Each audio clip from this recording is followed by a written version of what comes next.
Okay. Hello. Say something. Hello? Hey, chat. Okay. Don't talk to chat ever. Just talk Not to me. talking to chat. Okay. All right. Introduce yourself. Hi, I'm Tropical Stuck from Miami and also Toronto.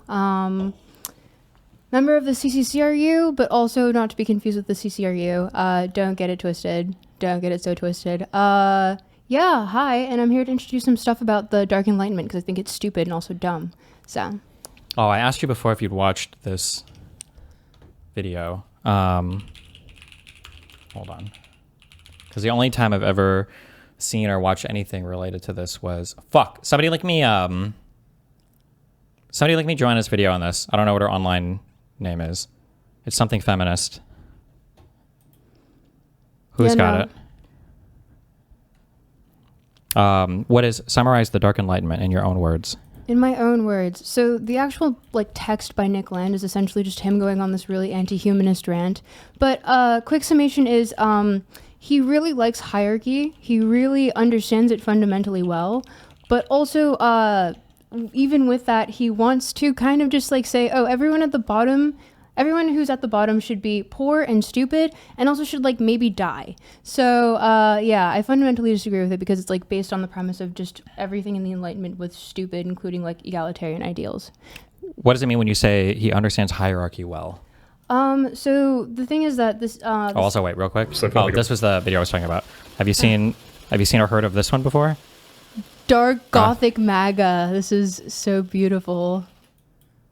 Oh, I'm surprised. Okay. This is literally the only engagement I've ever had with this topic or anything adjacent to it was literally just this video, but I kind of blew up about this. Mm-hmm. I'll park it back here in case. Okay. Sorry. Yeah. You said this before that he understands hierarchy really well. What do you mean by that when you say that? So the thing is that he does understand hierarchy very well because actually I read even his PhD thesis from it's pronounced Warwick. I pronounce it Warwick because I refuse to acknowledge that the UK cannot remember to pronounce the extra W in the word. That's so stupid. So Warwick University. So he actually is very well, he's super knowledgeable about hierarchy and how it functions. And he references multiple people like Schopenhauer, Kant, I don't know, literally any sort of philosopher you can name drop in most of his works, especially Fang Nomna, which was absolutely fucking awful to read, except for one of them called Delighted to Death, which was actually just him talking about how they brutally murdered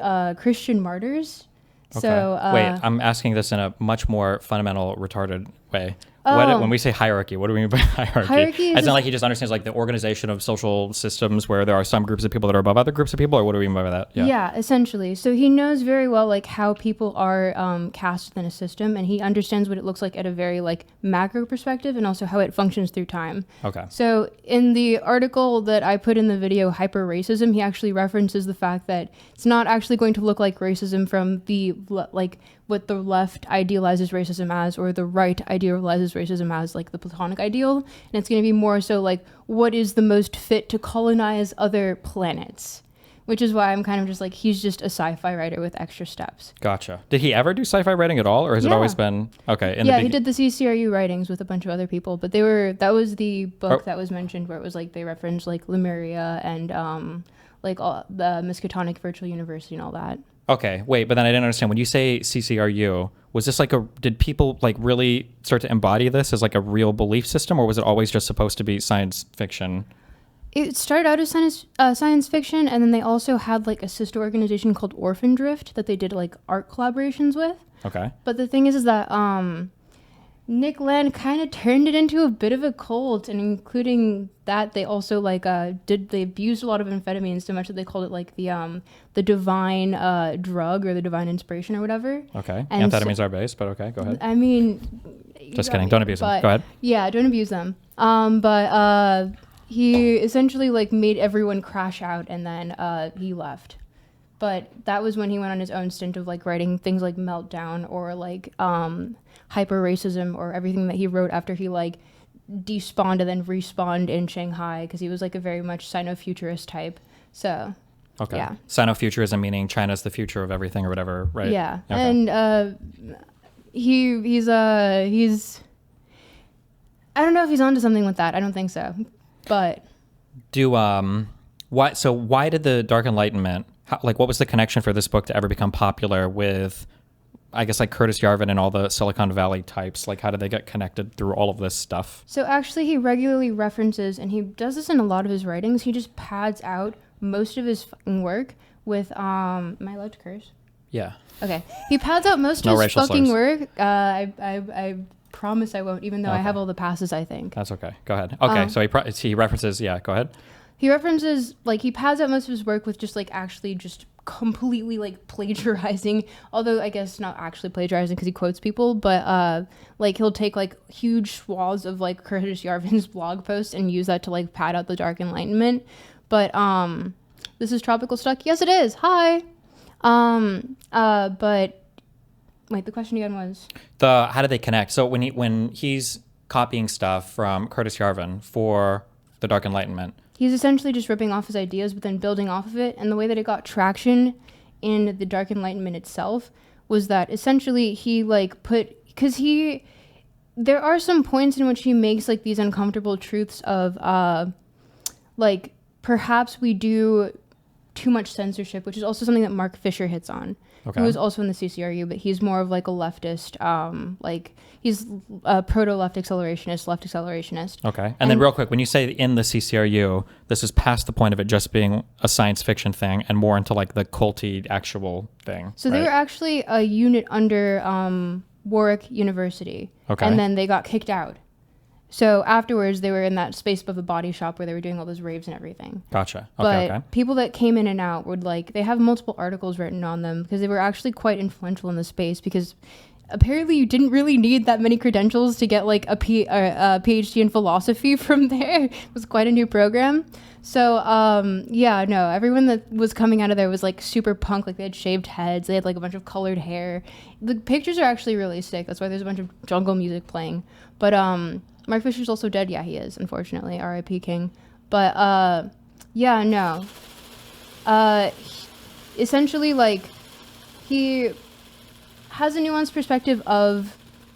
Because the people that were in the CCRU were, like, Kojo Ishun, Sadie Plant, Mark Fisher, who were all extremely understanding of, like, where their spaces were in hierarchy. Okay. But on that exact point... Nick Land decides to say, oh, I see what you're doing. And in fact, I completely want to double down on the opposite. And I don't want to say that any of these people that I was originally associated with deserve any rights. And, you know, even though he does take the stance of, like, Nazis and neo-Nazis being, like, stupid. And can I say, like, white slurs? Sure. What white slurs? He calls them crackers. That's like, okay. lot. We're fine. This is a slur-friendly stream. We're good.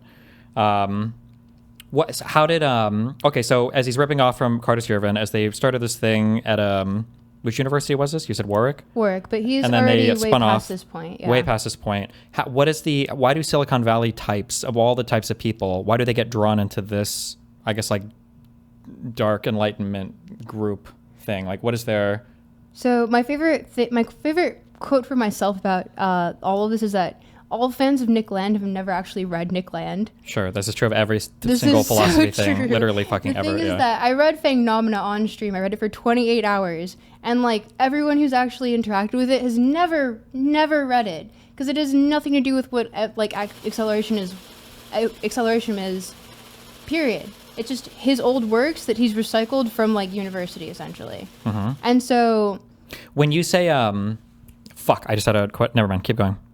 Oh, I'm sorry. Wait. When you say you mentioned before when we spoke about this that his book is like really hard to read in terms of his writing. Does it all read like the CCRU website stuff, where it's like the topological substrate of the dissolution of the blah blah? Like it's just it reads like a techno babble jargon thing, or is it just like towards the end it does? Okay. And some of them towards the end are literally just him writing in like Leet hacker code, but it's actually just Leet. Okay. And like he puts a bunch of stuff like slurs and talking about like sexual violence and things of that nature. And literally the last part, I wish I brought the book with me. It's just like him doing all these drawings of like the spine and then connecting it to like different theories of like what it relates to with the human spirit and like all this it's really just like sci-fi shit. Okay. But at the end of the day, like the reason why Silicon Valley people like it is because essentially it's just like, oh, we don't have to have any morals for taking down people that are at the bottom. Okay, I'm down for that. Because it's just like it says it's essentially like hyper social Darwinism, right? Sure. So it's like, Where they're selecting for the traits they just happen to be possessing, like in terms of money and being in computers and tech or whatever, right? Yeah, exactly. And it's like, it's funny because when you think about it, people who are the most likely to actually be in these positions of power are the most likely to actually be beat up by literally any jock in high school. Sure. So it's like, I really would like to see you institute this in reality, but go off, I guess. And also, it's just like, it's really... you're pandering so much to your own intellect as your form of any sort of value to society and to yourself that it's just like it feeds directly into that sort of need of like that one person. It's very Nietzschean in that sense, to like have some sort of your worth is based almost exclusively on your intellect, and everyone else deserves to be poor because you're just the special one.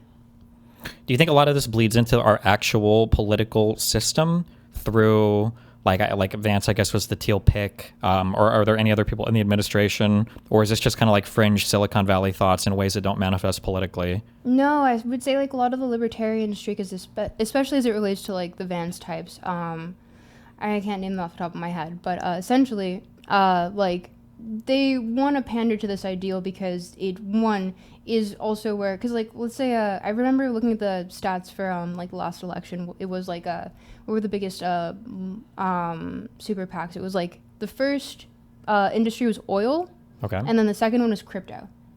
So it's like obviously the people who have the money to fund these things, even though they actually want to take no time to learn about like the liberal arts of it all or read any of these sort of things, like even if it's just as short as like 28 pages in like the fucking Communist Manifesto, which isn't even that like, I'm not a communist, I can say that much, but like I can read it, you know, it's not hard, and then I can understand the principles from there, even though it's like more expanded upon in other works. But like, it's just these people will not take the time to fully understand what it is that they're actually like going for, and it's just deeply hilarious. And I think it's best expressed in like Tucker Carlson's podcast, although he plays into it a little bit.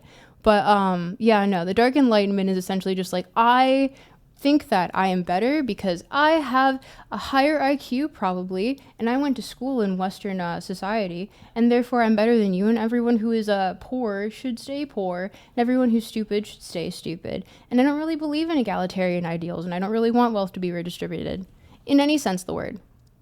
There's a meme on Twitter that gets posted sometimes that I think is funny, where a guy will say something about Nietzsche, and then a guy will respond and he'll say like, you're not even taking this out, or you don't even understand what you're saying. Like, have you even read Nietzsche? And the guy's like, no, I haven't. Have you? And the guy's like, no, I haven't. And I feel like for a lot of, one of my biggest complaints about people that do this type of like ideology shopping are non-denominational Christians. I grew up as Catholic, which is based of all the Christian religions. I'm very atheist now, but if you have a particular religion, if you're Baptist or evangelical or whatever, that's fine. But sometimes I get very irritated by like non-denominational Christians, because I feel like oftentimes what they're doing is they want to be able to absorb a lot of the like normative loading and value from their Christian text. So being able to say they have good morals and they're better than other people and they can dictate lifestyles to other people, but they don't know any of the underlying theology, and they don't know any rules beyond, like if you were to train an LLM on politicians and tech bros and people on podcasts talking about religion, and you were to ask the LLM to put together, what do you think the Bible is based on what they say about it?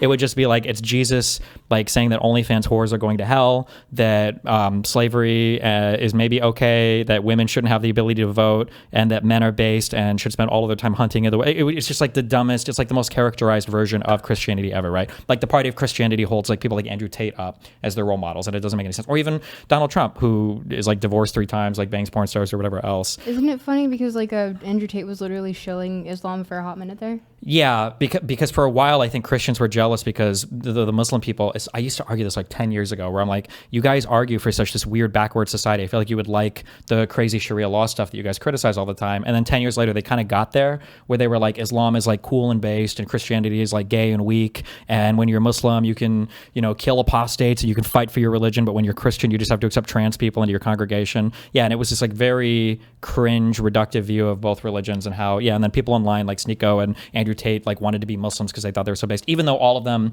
like Andrew Tate was a Muslim, I guess, for a while. I don't know if he still is. They were shielded by the Saudi government too, so. I don't know if they ever had any official That shilling or was anything some like that. rumor that I heard. So Maybe, I never actually yeah. checked in on but that. I mean, like, they still owned like their OnlyFans, like, girls, which is Yeah. very not okay. They still like gambling and drinking and like all these things that are super haram and everything, and they never really followed any of it. So yeah, it's just like super cringe. I mean, in my fake ad, I literally said, what was it again? It was like, you can also learn about all your favorite Abrahamic religions, listening to your favorite pundits speaking about it at 2 times speed, despite never actually having read the Engaging text. with any of the text ever. Yeah, it's very, very, very cringe and very annoying because you get people who are giving you what sound like abstracted summaries of texts that are just giving you quotes from other people that Yeah. probably also haven't read any of it. Yeah. And yeah, I don't know, but okay, wait. So who is this guy? Not Conrad Tucker Carlson. Flynn? This guy. Yeah. So Oh, he's- wait. Real quick, hold on, because somebody linked in the chat. Have you heard of this guy? Somebody said you The should read Nazi philosopher behind post-liberal right. Phil Magnus. It's just a Substack article. I don't know if he's like a guy. Carl that you ever heard Schmidt. of. Yeah, I've heard of Carl Schmidt. No, this guy. Phil Magnus? Oh, No. Okay. Never mind. Way to go, Chatter. Idiot. Okay. Forget all of that. sorry, Chatter. Maybe. This guy. Who is this guy? That's Conrad Flynn. He's a best way to put it, nepo baby, but also like he really likes the idea of like the occult as it relates to like rock stars and stuff. But yeah, he really had no presence aside from what I saw in this podcast because he had like a few like things on IMDb on like just general things as it relates to like once again rock stars and the occult. But yeah, this is when you look him up now, this is all that comes up. So he's Does he have any formal connection to like Nick Land or that guy or any No. of those people or no? Okay, this he's is just like friends in Silicon Valley, but that's about it. He references that in this podcast. okay. But you want to watch it? Yeah, we'll watch a bit of it at least. Coming into this, wait, and then just curious, what exactly are how would you characterize your political views? My political views? I like to call it like post-dark because I think like the Dark Enlightenment is just really stupid, but it's just like essentially just the Enlightenment. What is post-dark? Isn't that just normal enlightenment? It's just Enlightenment, yeah. It's just like Are well, you like in Canada, are you a voter of like the Liberal Party or I don't know what they're called in Canada. the Carney people. I'm new to because I moved there like a year ago. Okay. I'm new to the voting system there, but yeah, I'm mostly just like essentially like the Liberal Party, not the Conservative. Okay. Pierre Poilievre, you can suck my dick. What, you don't like Pierre? Oh, never mind. Sorry. Compared to Carney. Compared to Carney, yeah. Wait, he was the guy who was the leader of the Conservative Party Yeah. that got destroyed by Trump, Yeah. basically. Yeah. I have one more question, but I forgot it. Okay. This guy. Okay. Are you ready? Yes. Well, 1.5. I hate these people. I remember the first Wait, it's way too loud. Also, that was way too fast. Hold on. time somebody said to me during an interview that something or other was demonic, used the word demonic. It cannot have been more than 6 years ago, and I was completely shocked that someone used that term because it's not a political term. It doesn't even describe like any human social interaction. It's a spiritual term, and I just was not used to people using spiritual terms to. Wait, him and do you watch Candace Owens stuff ever? I occasionally interact with it just out of the sake of like watching Schadenfreude, or getting Schadenfreude. But yeah. Why? So Tucker Carlson has leaned into this a bit over the past year. I feel like I've heard Candace say stuff like this, where they're using like spiritual terms like demonic or whatever. Is this? Do you think they genuinely believe this stuff, or what's your take on that? No. Okay. Not in the slightest. I remember there's a clip of Tucker sorry, Carlson saying, oh, sorry, guys. There's a clip of Tucker Carlson saying, like, I don't, it related less to religion, but it was more so like, if I'm ever the minority within my own country, I don't care who it is. I don't want anyone speaking on my behalf as a white person. And so I really fundamentally do not believe that, like, he speaks on like an ideological basis for well, I'm sure he speaks on the basis for other people, but as it relates to himself, I do not believe that he's not huffing his own cobe, you know? Okay. All right. Oh, also, wait. What is the thing on your neck? What is This? that? Yeah. It's a secret. But then why would you wear it so everybody can see it? It's Just so you can feel cool by saying it's a secret? Yes. Okay.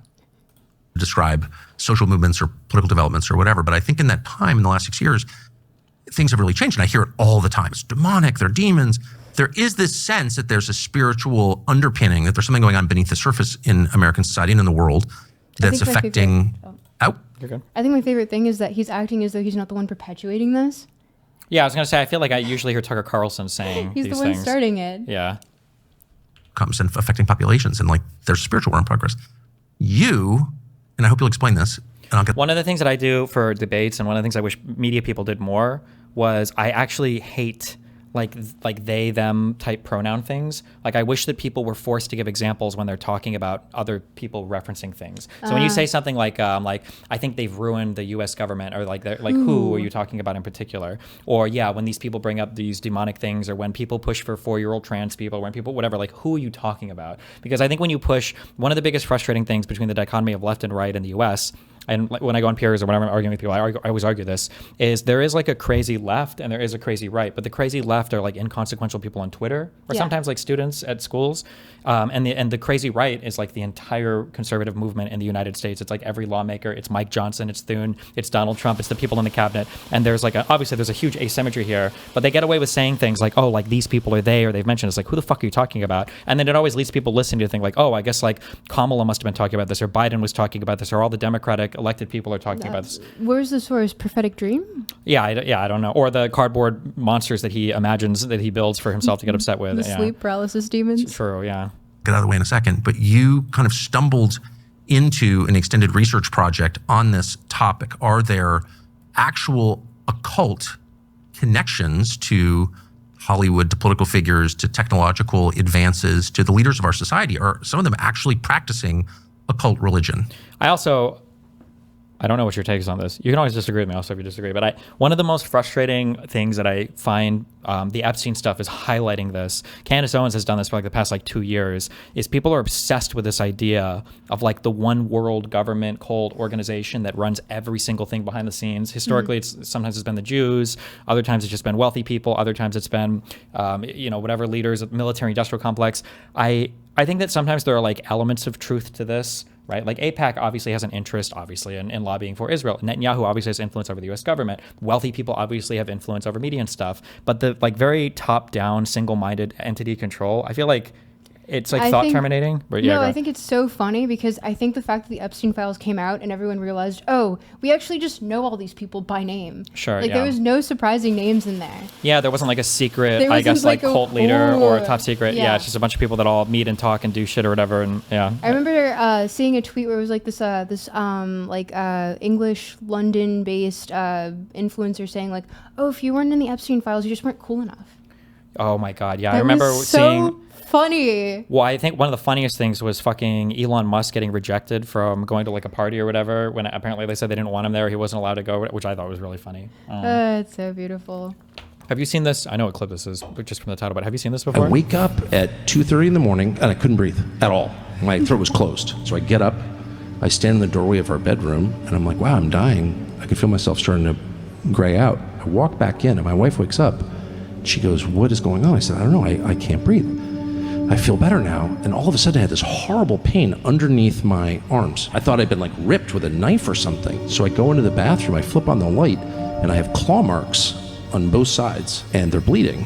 So I show my wife, and she's like, oh my gosh. And then I have this like crazy intense desire to read the Bible. So I read the Bible, and I pass out Music in is like added, 2 but- minutes, and I wake up, and the next morning I thought, man, did I have a wild Wait, maybe the music isn't added. Is this his official account? Yeah. dream? And then I see blood in my sheets, and I go in the bathroom, and I have these Wait, bloody marks. And my wife goes, I think you were attacked by some supernatural being. And I was like trying to be logical about it. I was like, yeah, I definitely was. And then I called one of my producers, who's like, oh yeah, well, that's pretty common. That's common. I was like, what? Yeah. I wake Happens to me all the time. Christ.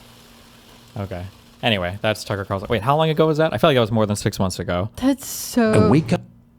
Because the thing is that I wake up. I've read interviews from him. He's like deeply an aristocratic person. Like his family sent him to an international school in Switzerland that he got kicked out of, mind you. And it was like probably 50K USD a year. And it was like, I think for middle school. Mind you, his family also owns an island in Nova Scotia. He's not your everyday man. He never has been. Yeah. Read the comments of the short. Why I would wake the date up not be at here two- right away? Click the 3 buttons on for the description. Description. Yeah. I can read. Thank you. Okay. Are you sure? Yes. November 16th, 2025. 4 months ago. Okay. 5 months ago. Corporate media is dead. Join us at Bit.ly. Always. Okay. All right.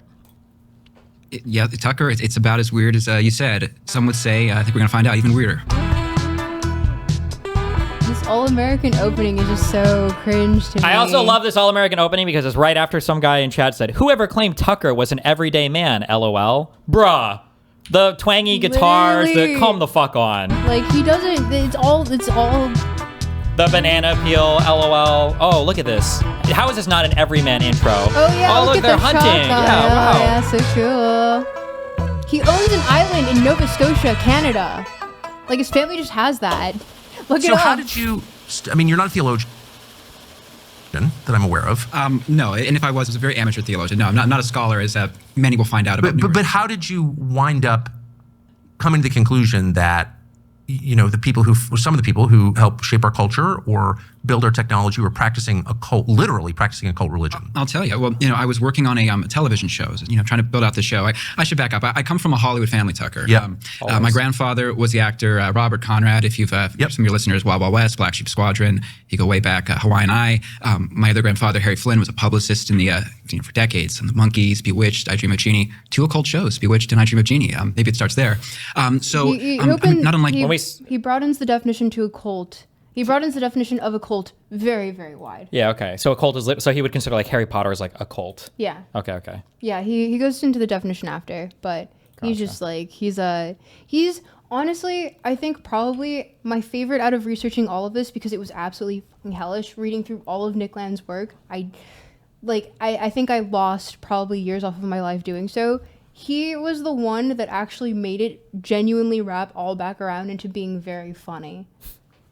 Intentionally or unintentionally? I think he knows exactly what he's doing and he knows how to make a good story. Okay. It's exactly what Nick Land said at the end of the video. Conrad Flynn created a narrative that I found almost cinematic. Okay. They're also for you can push the spacebar here if you want to pause this when you're speaking. But Okay. Okay. All right. So this guy, you think this guy is, Oh, he's just Nepo baby. but also like doesn't genuinely believe in the crazy occult Oh, stuff? absolutely not. No. Okay. So this is two men who don't actually believe this, pretending that they actually believe it for the audience to be. Yeah, you're Actually believing it. Because the thing is that also at the same time, like Tucker Carlson, you've been in the industry this long, you've never seen anyone practicing anything occult, like at all, in Hollywood. Okay, gotcha. of Jeannie, two occult shows, Bewitched and I Dream of Jeannie. Maybe it starts there. I mean, not unlike your own father working in journalism, as a boy, one of the first things you learn when you have parents who work in media or entertainment, you learn that the People magazine version of reality is not the truth.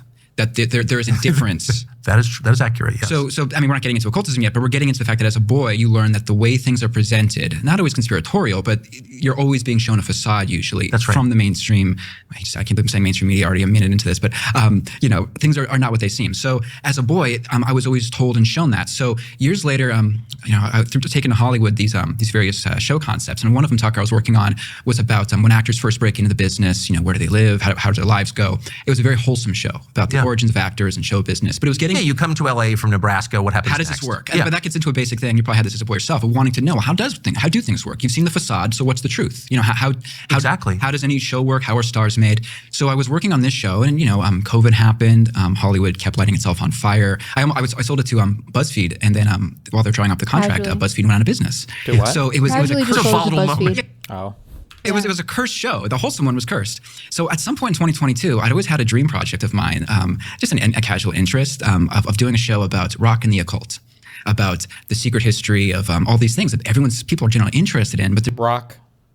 Rock Like and The the Rock? occult. No. Oh, rock and roll, like rock. Okay. Yeah, never mind. if Just only kidding, it was sorry. The Rock, that would be Okay. way funnier. Gotcha. there's never been a kind of scholarly, in-depth hearing from everybody, not too biased take on of Jimmy Page being into Aleister Crowley being on the Beatles albums, things that maybe we can dispel some myths, but also there's always interesting actual weird stuff going on. Yeah. So I wanted to take that show out, and it became kind of Yeah, like, not all of this is a figment of your imagination. oh no, it was not as I learned I don't say the hard way, but no things. Yeah, so You mean to that was tell the me- basis of it. I mean, You mean just tell me that the entirety of the Satanic Panic actually had a basis in just like actually rock and roll being counterculture to all of the Christian I don't want to say Christian nationalism, but like Christian sentiment going on at the time. Whoa. This was the same satanic cult stuff that like this was like 80s stuff where 80s, leads into the 90s as well, but like, yeah, it's just like, oh my God, I'm so shocked. have you watched any of the do you know who JCS is? No. Like, he does like police interrogations. There's another guy, I don't remember his name, he's like Australian, but he goes over the whole is this satanic cult stuff, is it the same thing as all the parents that thought that their kids were being like Oh, Satanic Panic, yeah. yeah, that stuff. Yeah. Are these like similar movements, or do they run concurrently, or is this like a totally separate thing? It's running concurrent, but also like they were attributing it to anything from like, D&D to like rock and roll music. If you play this one record backwards, it's actually just it's playing like satanic summonings and whatever, what have you. But I think like who was it, Ozzy Osbourne, that like bit a bat's head off on stage. There were some things that you weren't really helping the case, but Sure. But also, I mean, like they've always been like weird. it was people. Black Sabbath. Okay. Like artists historically, I think have always been kind of weird people. But for some reason, I guess as we go through school or whatever, and we kind of idolize like older artists, we kind of think that like Shakespeare was this, if he even existed as a singular person, people say, but like we imagine all of these playwrights and all of these actors as being like kind of prestigious folk instead of kind of like the wacky social outcasts. I think that historically they always kind of have been. Yeah. And then for more recent people where we see them acting wacky, they think that that's completely contradictory to how they used to act. One of the things when I was talking with Candace that is really irritating to me, and I try to remember this now because now Candace I've hidden. Owens. Yeah. We did an interview over there. It was terrible. But when we, so I'm 37 now, and I'm old enough to where there's like a generation that's under me that is now kind of like doing culture stuff. And I try to think when I'm criticizing stuff, like, am I saying the exact same thing that every single generation said before? Because if so, I'm probably just like falling into like a generational thing that isn't actually doing anything or showcasing anything of value. It's just like an average generational reaction. So like when it comes to music, Candace was talking about how like the music today is making people disgusting and they're doing weird sexual shit and it's horrible and it's corrupting our youth or whatever. And I think I asked her, and I don't think she really engaged with it, but I'm like, does it give you pause that like every single new generation of older people have criticized every single new generation of music as like corrupting the youth? And whether you're talking Elvis Presley and rock and roll, or whether you're talking about weird. Oh no, he shook his hips. Yeah, or girls are showing their ankles, or musicians are using cuss words or whatever. Like it seems like there's a thing that just happens over and over and over again. But then every time people hit a certain age and they start doing this, they act like there's like a novel thing that's going to destroy society in a way it never has before. And sometimes I feel like people don't ever engage with that, or maybe they do and they're just trying to make money selling their shows anyway. So who knows? I think there's probably value in both. I want to be at least one of the old people that's like, no matter what, I think it's cool. Like Sure. my grandma has like electric blue hair, so she's based. I love her. Okay, based. Wanting to doing research for this show, which was tentatively titled "Running with the Devil," and I brought in legendary rock critic Stephen Thomas Erlewine from AllMusic, his colleague Ned Raggett, and then the creators of the Osbournes, the recently departed Ozzy Osbourne, Sue Kalinsky, and Greg Johnson. So I brought in legit people. I brought in some of the best critics we have in rock to do a show that would, we'd have Christians and pastors, we'd have occultists. One of my experts on the show was this guy Mitch Horowitz, who I think you knew. I forget if it was at Salon or Former editor. Yeah. Mitch Horowitz, my favorite part of this entire fucking podcast is this exact moment where he's like, oh yeah, love him, super nice guy. And then keep playing. Of mine, yep. Yeah. Very nice guy. Well, he became an expert on the occult. I talked to him, a very nice guy. I think he's a self-described Satanist. That was after I knew him. That was yeah. after, we got to clarify that. Yeah. So Wait, no, what? Self-described. Oh, he's trying to say that. He's trying to say that he was not a self-described Satanist as they were working together. Okay. And a super nice guy. No, he was. Okay, and then also, what does Satanist mean? Like, I mean, are you talking about like which sect? Or because I feel like I feel like I've seen things of Satanism that is very much just like secular egalitarian views on things where they don't believe in much. But then I've also heard of Satanist people referred to as like torturing animals and whatever. Like, is this like referring to a specific subset of beliefs, or yeah? So there's different sects of Satanism from what I understand. There's like the Church of Satan, which is actually the ones that got like abortion rights passed in Alaska, I believe. Okay. Back during like the Sarah Palin days. Horrible time. Yeah. And it's surprising too for Alaska, but like they did it on the same principle of like it's our religious beliefs, therefore we should have this sort of right.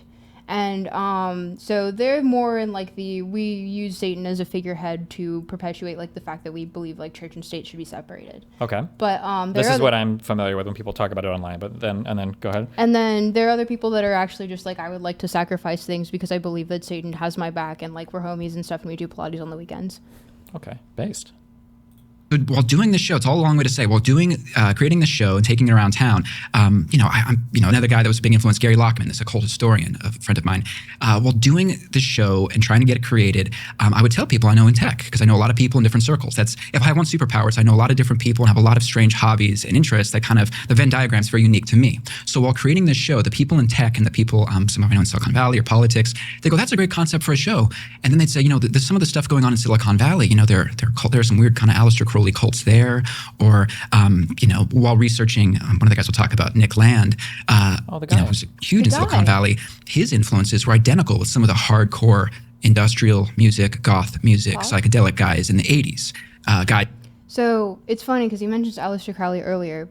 Nick Land is hugely influenced by H.P. Lovecraft, Aleister Crowley, other people that I can't name off the top of my head. But like, obviously this is of the time period of counterculture. Like, he's going to Warwick University in a new program for like a PhD in philosophy, where they're doing things like attaching fake robotics to people's arms to take cool photos, and like it's just like tying in like broader esotericisms and or like hermeticism into like a sci-fi sort of context. But it's just indicative of the time, because it is counterculture to the heavy Christianization that's going on during this time period in the West, at least. Yeah. We talked about this before. One of the things that irritates me sometimes is when you read anything, but especially history, is we tend to read it in like a very cold, black and white, like historical fact.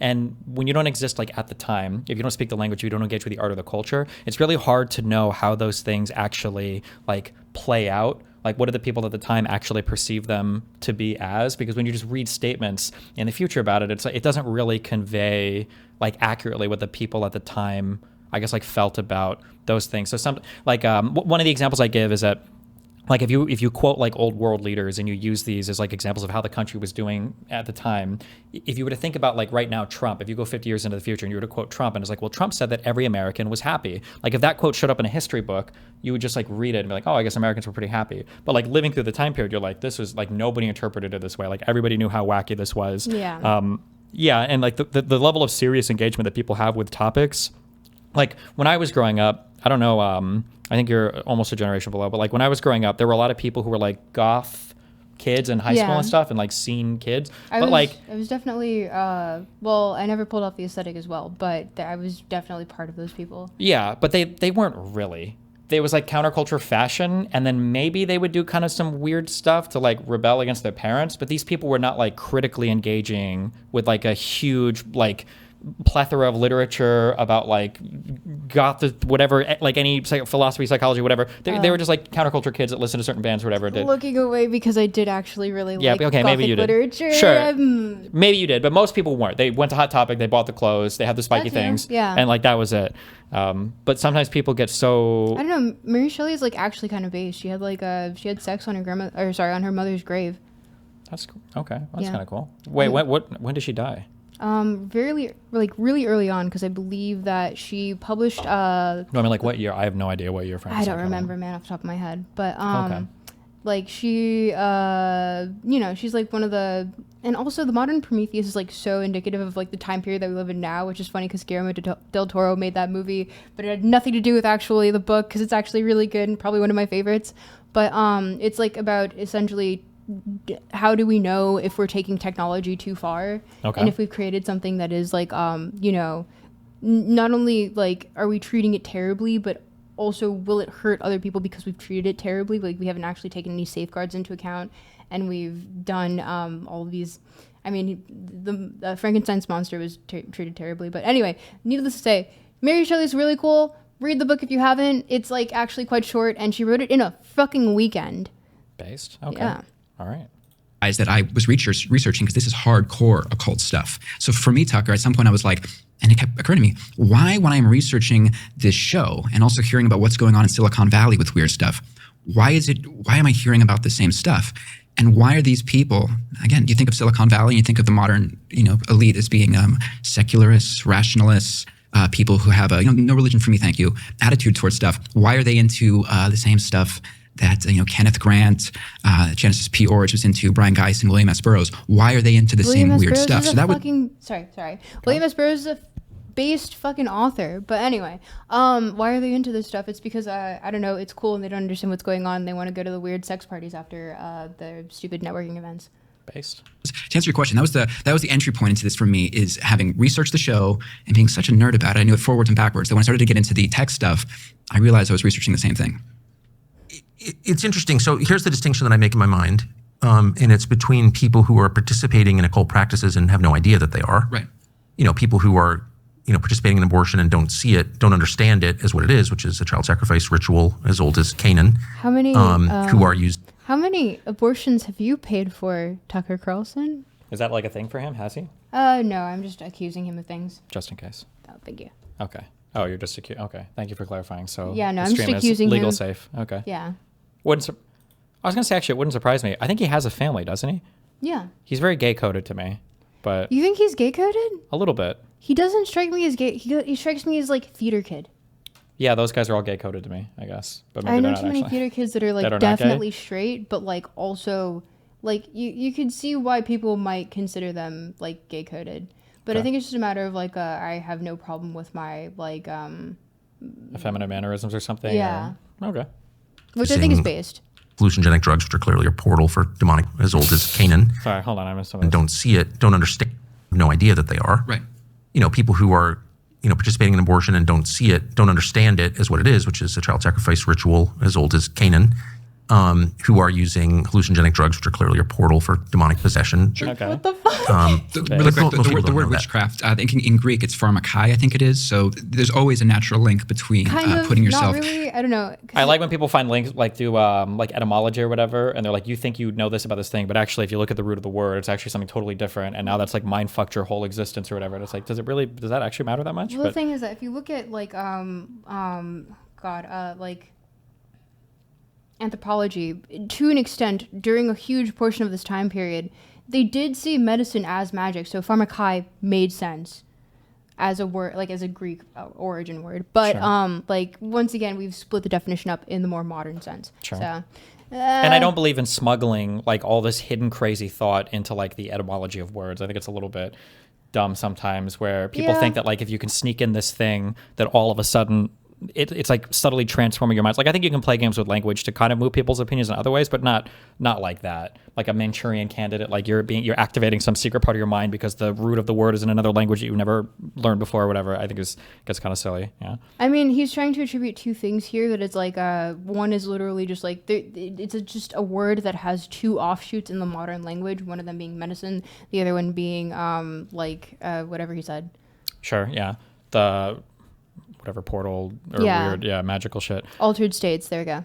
Because The- also there is historical precedent for like during the Eleusinian mysteries that they used hallucinogenic drugs for. Like they had like these jars that they would dig into and they found hallucinogenic properties in them, but we're not really sure if they even actually used it for that. So take it with a grain of salt. Etymologies are cool because you can see the semantic evolution of a word, but it obviously doesn't inform the current meaning. LOL. It's more like a cool trivia thing. Yeah, I think I would agree with that. It reminds me sometimes of is it Margaret Sanger? Is an earlier proponent or whatever of abortion, and people are like, oh, this person was racist, so if you support abortion now, it's because you were misled by people that hated black people like 60 or 70 or 80 or 90 years ago or whatever. Or people that'll say things like, oh, well, did you know that the Republicans are the ones who ended slavery and the Democrats fought against it? And it's like, these are Thank you political for the non parties. sequitur. Yeah, like 60, 70 years ago, like why would this inform how I view a political party today, right? Like I wouldn't even say today, like, oh, Donald Trump should be pro-war because Bush was, because that wouldn't make sense because the political parties have changed so much. Although Donald Trump is now pro-war, which is another thing, but a whole other thing. But yeah, They would say the party of Lincoln, they say, yeah. ecstatic states or altered Yes. states. Wait, which ones are the that's racist ones? Someone. Wait, I thought it said which parties are the racist ones now, and I was Oh. like based, but link between putting yourself. They would say ecstatic states or altered Yes. states. That's always been the. I mean, there's a kind of lurid story behind the witch's broom in terms of what she's doing to work herself up into that state. But yeah, it's all about. But she's doing it intentionally. I guess that's the distinction that I would make. In a secular country, a free to be you and me country, there are a lot of people who are doing things because they're fun or interesting or everyone around them is doing them and they don't understand the spiritual consequences. But then You're telling me, Tucker Carlson, that you have never done a hallucinogenic drug, which I think he does admit to later on. Uh-oh. That's why the demons were able to come back when he had that dream. 'Cause Yeah. once you open the gateway one time, it's always open a little bit. Yeah. It gets even more abstract in like what he tries to connect it to later, but it's fun. Oh boy. there's another category, and this is the dividing line in my head. There's a category of people who are seeking power from supernatural forces that they acknowledge are absolutely real. Right.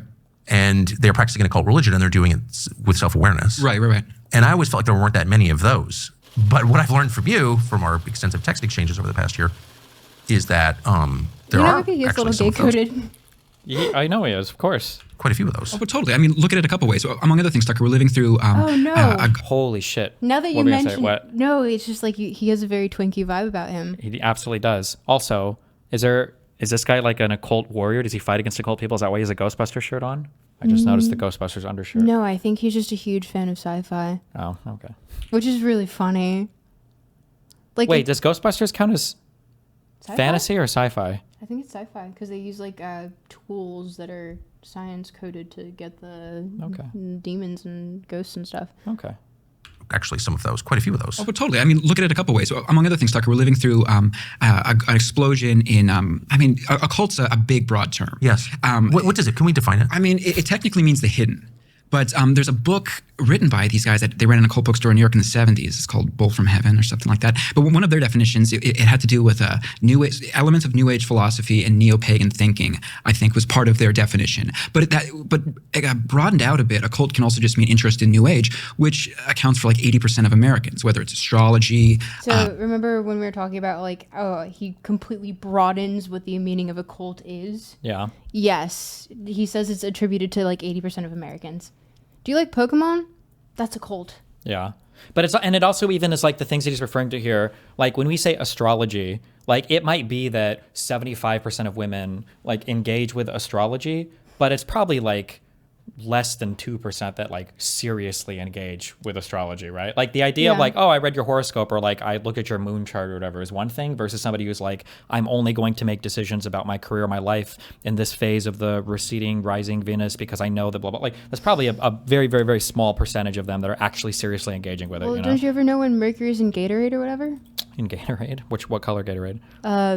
Red, yellow, I don't know. I don't know, Virgo? but I'm sure there would be a girl that would tell me if it was. So. I mean, interest in New Age, which accounts for like 80% of Americans, whether it's astrology, whether it's the concept of manifesting, which is, the law of attraction type stuff. That stuff The is law of huge. attraction And is as a I've talked cult. True. to you about, it's also huge on the right in terms of MAHA, Make America Healthy Again. These ideas that we don't think of as being too goth or too occult or too out of the mainstream have become incredibly mainstreamed over the last decades. But I mean, even going back to 19th century America, they were there, and even 18th. But since the 60s, they've exploded. But they've become so ingrained in our lives, we don't typically notice their origins. We don't see them as a cult. No. But we're also living through a goth explosion. I know you you're pause not me? a huge. So the funny thing is that he refers to this as though there was like not any sort of occult tendencies in humanity prior to this. And it's like, what the fuck are you on about? Like, One thing I don't like is when people have people do this in debates. One of the recent debate I had with Constantine, I got mad because I tried to define a word. Like I was like, can we get a definition for wokeism was the thing that we were fighting. I was like, can we define wokeism? Because people will live in multiple worlds when they're having a conversation, and this is a thing that like it bores me so much and it makes me instantly hate all of these conversations. Like what he just said in terms of the occult stuff didn't used to be that popular or whatever. That is, strictly speaking, probably true if you use the narrow definition, but then he says it's gotten more popular by using like the broader definition, right? Because I'm sure there were a ton of people that engaged with a ton of stupid shit that were superstitious about literally fucking everything. My grandma had a million different superstitions about like fucking bingo night and how many old wives' tales were there about, like, is putting your tooth under a pillow when it comes out, is that like an occult thing? Like it's not him, religious. It's under not. this, yeah. Yeah. So it's like, yeah, people. Any sort of neo-pagan beliefs. Yeah, so people will borrow, like, is Santa Claus leaving presents? Like, couldn't that arguably be like an occultish thing? Maybe, yeah. You know, the boogeyman. Sure, maybe, yeah. I don't see them as a cult. No, but we're also living through a goth explosion. I know you're not a huge you sit in front of the TV and watch Netflix guy, but like shows like Wednesday, Stranger pause this again? Things. Yep. You can always hit the space bar too, yeah. Go ahead. I fucking hate Wednesday, the first season.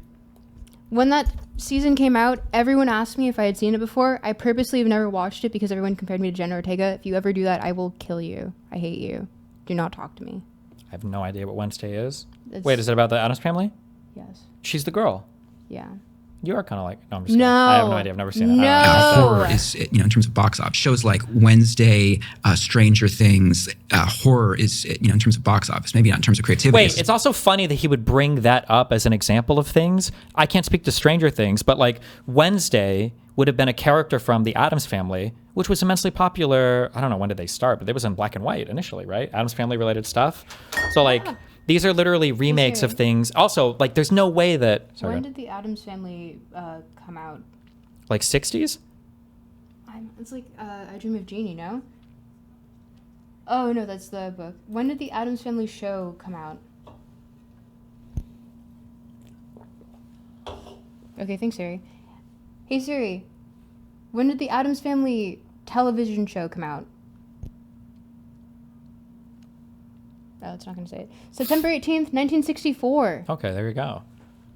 Yeah, a lot of these things he's referencing, or at least that thing, was like the Addams Family is way more popular. My vibe was like in the 60s, 70s than it is now. Like you kind of yeah. have these weird offshoots, but like that was a popular sitcom TV show as well. But like, yeah, all of these things. And then even prior to this, I grew up watching a lot of horror movies. That was like my thing growing up for whatever reason. So a lot of like the campy like 80s, 90s horror films. But prior to the campy 80s, 90s horror stuff, there were a ton of movies made about like the classic monsters, like your Frankensteins, your Count Dracula, your vampire shit. Like these things were, yeah. I don't know. No, it's been throughout all of time. So it's like he's saying there's a resurgence when it's been like, I really wanted them to just pull out some statistic, but it's like vibes-based analysis only. Sorry. Yeah, always. Everything is always vibes. There's never numbers. There's never anything assigned to Shout anyone. out to P.F. Young. True. No, Good friend of the stream, P.F. Young. Yeah. I do actually genuinely really like P.F. Young. We do too. Well, I do. I don't know. My audience goes back and forth, but Stranger Things, horror is, in terms of box office, maybe not in terms of creativity, it's as big as it's ever been. Halloween. Really? Oh yeah, Halloween. Some people. Really? Really? Halloween is getting more popular than Christmas? Like, man, like I've you heard live this in for- you live in the U.S. yeah. But and then also this would be a good thing for numbers, right? And these guys are getting paid lots of money. They're on really popular podcasts, 3.1 million views. I feel like every conversation these people have is a conversation I could expect my parents or my uncle or some random person to have. Like it's never like Halloween type movies are 42% of the domestic box office as opposed to being 20% in the past or whatever, right? They never have any. It's always just like, yeah, like you said, like vibes and shit. Vibes-based analysis. Yeah. Half joke that Halloween will be on pace to overtake Christmas at some point, just because it's become like a year-round thing. Halloween? Yeah, Halloween's huge. Yeah, every year it gets bigger. So there's an element of this, Tucker, where once you I And also, then I hate can to pause for a admit. second. Also, another reason why that might even be like, because I haven't looked up the statistics. I don't know if they've looked up the statistics, but the only reason that might even be plausible is because there are other countries that don't actually that aren't Western that celebrate Halloween because it's fun to dress up. And also, like, they like doing that. And also, they have horror, like, in genres already built into their own cultures, like East Asia and shit like that. So it's not even like, oh, Halloween's getting more popular and Christianity is taking it down. Like, no, it's just becoming, like, we're becoming a more globalized society. Whoa. Well, we were. I don't know about over the last year or two. But Yeah, you got me there. yeah. Admit in public how out of it I am, but I had no idea. This is the first Oh time. yeah, no, goth is huge. I mean, even singers like Billie Eilish and stuff, goth is huge. I mean, Because it, Well, wait, because does she wear black lipstick on like a song or something? Yeah, I or- don't even think she's worn black lipstick. okay. I think she just dyed her hair, like, a little bit, like, saucy. Based. leads to happiness. yeah. I mean, yeah, happiness. Yeah, okay. yeah. We've got a new partner. It's a company called Cowboy Colostrum. It's a brand Whoa! that's serious about actual health. And the product Actual is designed to work with your body, not against your body. Wow. Code Tucker at cowboycolostrum.com. Remember, you heard it here first. Where you're like, I hope huge Kanye thing. So it's one of those steals things all that his money. once you alert someone to how popular something is, it's like learning a new word. Where you're like, I've never heard this word in my life, and for the next week, all you hear is obstreperous. You're like, wow, you're like that guy's obstreperous. Like, there it is again. So this stuff is huge. But yeah, the reason I, as opposed to a lot of other people, was able to really notice it is, again, I was working on this show. I know the history of rock. I know a lot of fair amount about politics. I know some of the tech stuff, a little bit of art history and literature.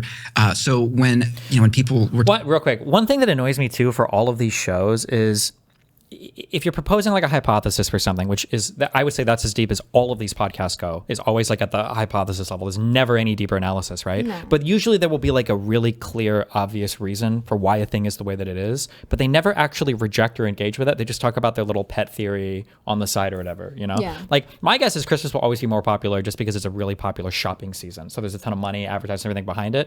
But they like that thing that you said, for instance, about like, well, maybe Halloween is a little bit more not secularized, but it's not specific to Christianity. society. Yeah, so other cultures can celebrate more. Like there would be like a default assumption in some area, but they'll never engage with like, well, some people would say this, but here's why it's not true. They just like hand wave it, or they don't even address it, and then they just talk about like their little niche conspiracy stuff. But the thing is that I'm pretty sure I say I'm pretty sure because I can't talk to them both. I mean, I probably could DM them or something and get ignored, but like, you know, I find it really hard to believe that either of them are just like, oh, this is so shocking. Goth is getting popular. Did you not look at the statistics that I didn't look at? Like, it's so silly. And he's definitely like, Conrad Flynn just strikes me as someone who's definitely so like super into sci-fi writings, because no one who has read the CCRU writings is like just not like super deep down into like the 4chan sci-fi like lit categories. So it's just like he's deep in there, and it's just funny to me because he's like very much a like Hollywood nepo baby. Yeah. Talking when Nick Land or whoever's talking about, I learned Kabbalah from Kenneth Grant and Aleister Crowley and stuff. That I'm like, Kenneth Grant, he's the guy that got Bauhaus and a lot of the goth guys into witchcraft and industrial music. What is Nick Land, this academic who is incredibly influential on AI? What is he doing being into this stuff? Okay, Pause. Incredibly influential on AI. Nick Land is incredibly influential on AI. Nick Land said, and I think this is his most popular quote on AI, is capitalism equals AI. Based. Okay. And it's literally just like like, how to dumb this down? Like, essentially, because it's also not even he's not the first person to say it. Like, it was Marcuse, several people have said this, like, properly diagnosed capitalism as something that is what Nick Land would call, like, hyperstitious, which is, like, it essentially, the idea of it, although he takes it into, like, a more H.P. Lovecraft sense, where he's like, the old ones are whispering into my ears and therefore making it reality. But also, it's more of just, like, oh, the thing itself exists and it perpetuates itself by its own existence, but it's called a self-fulfilling prophecy. We already have a word for it. It's not that deep. Sure. One of the challenges of this conversation is And kind also of he where to doesn't know how begin. to program. Based. That's one of the big issues that I have with a lot of the newer tech bro-y people. And it's a bit not fair, I guess. Like, you can be a good business leader without having all of the underlying skills. But I do have some base level of respect for people like Bezos or for people like Zuckerberg, who were involved like on the ground in the early part of their stuff.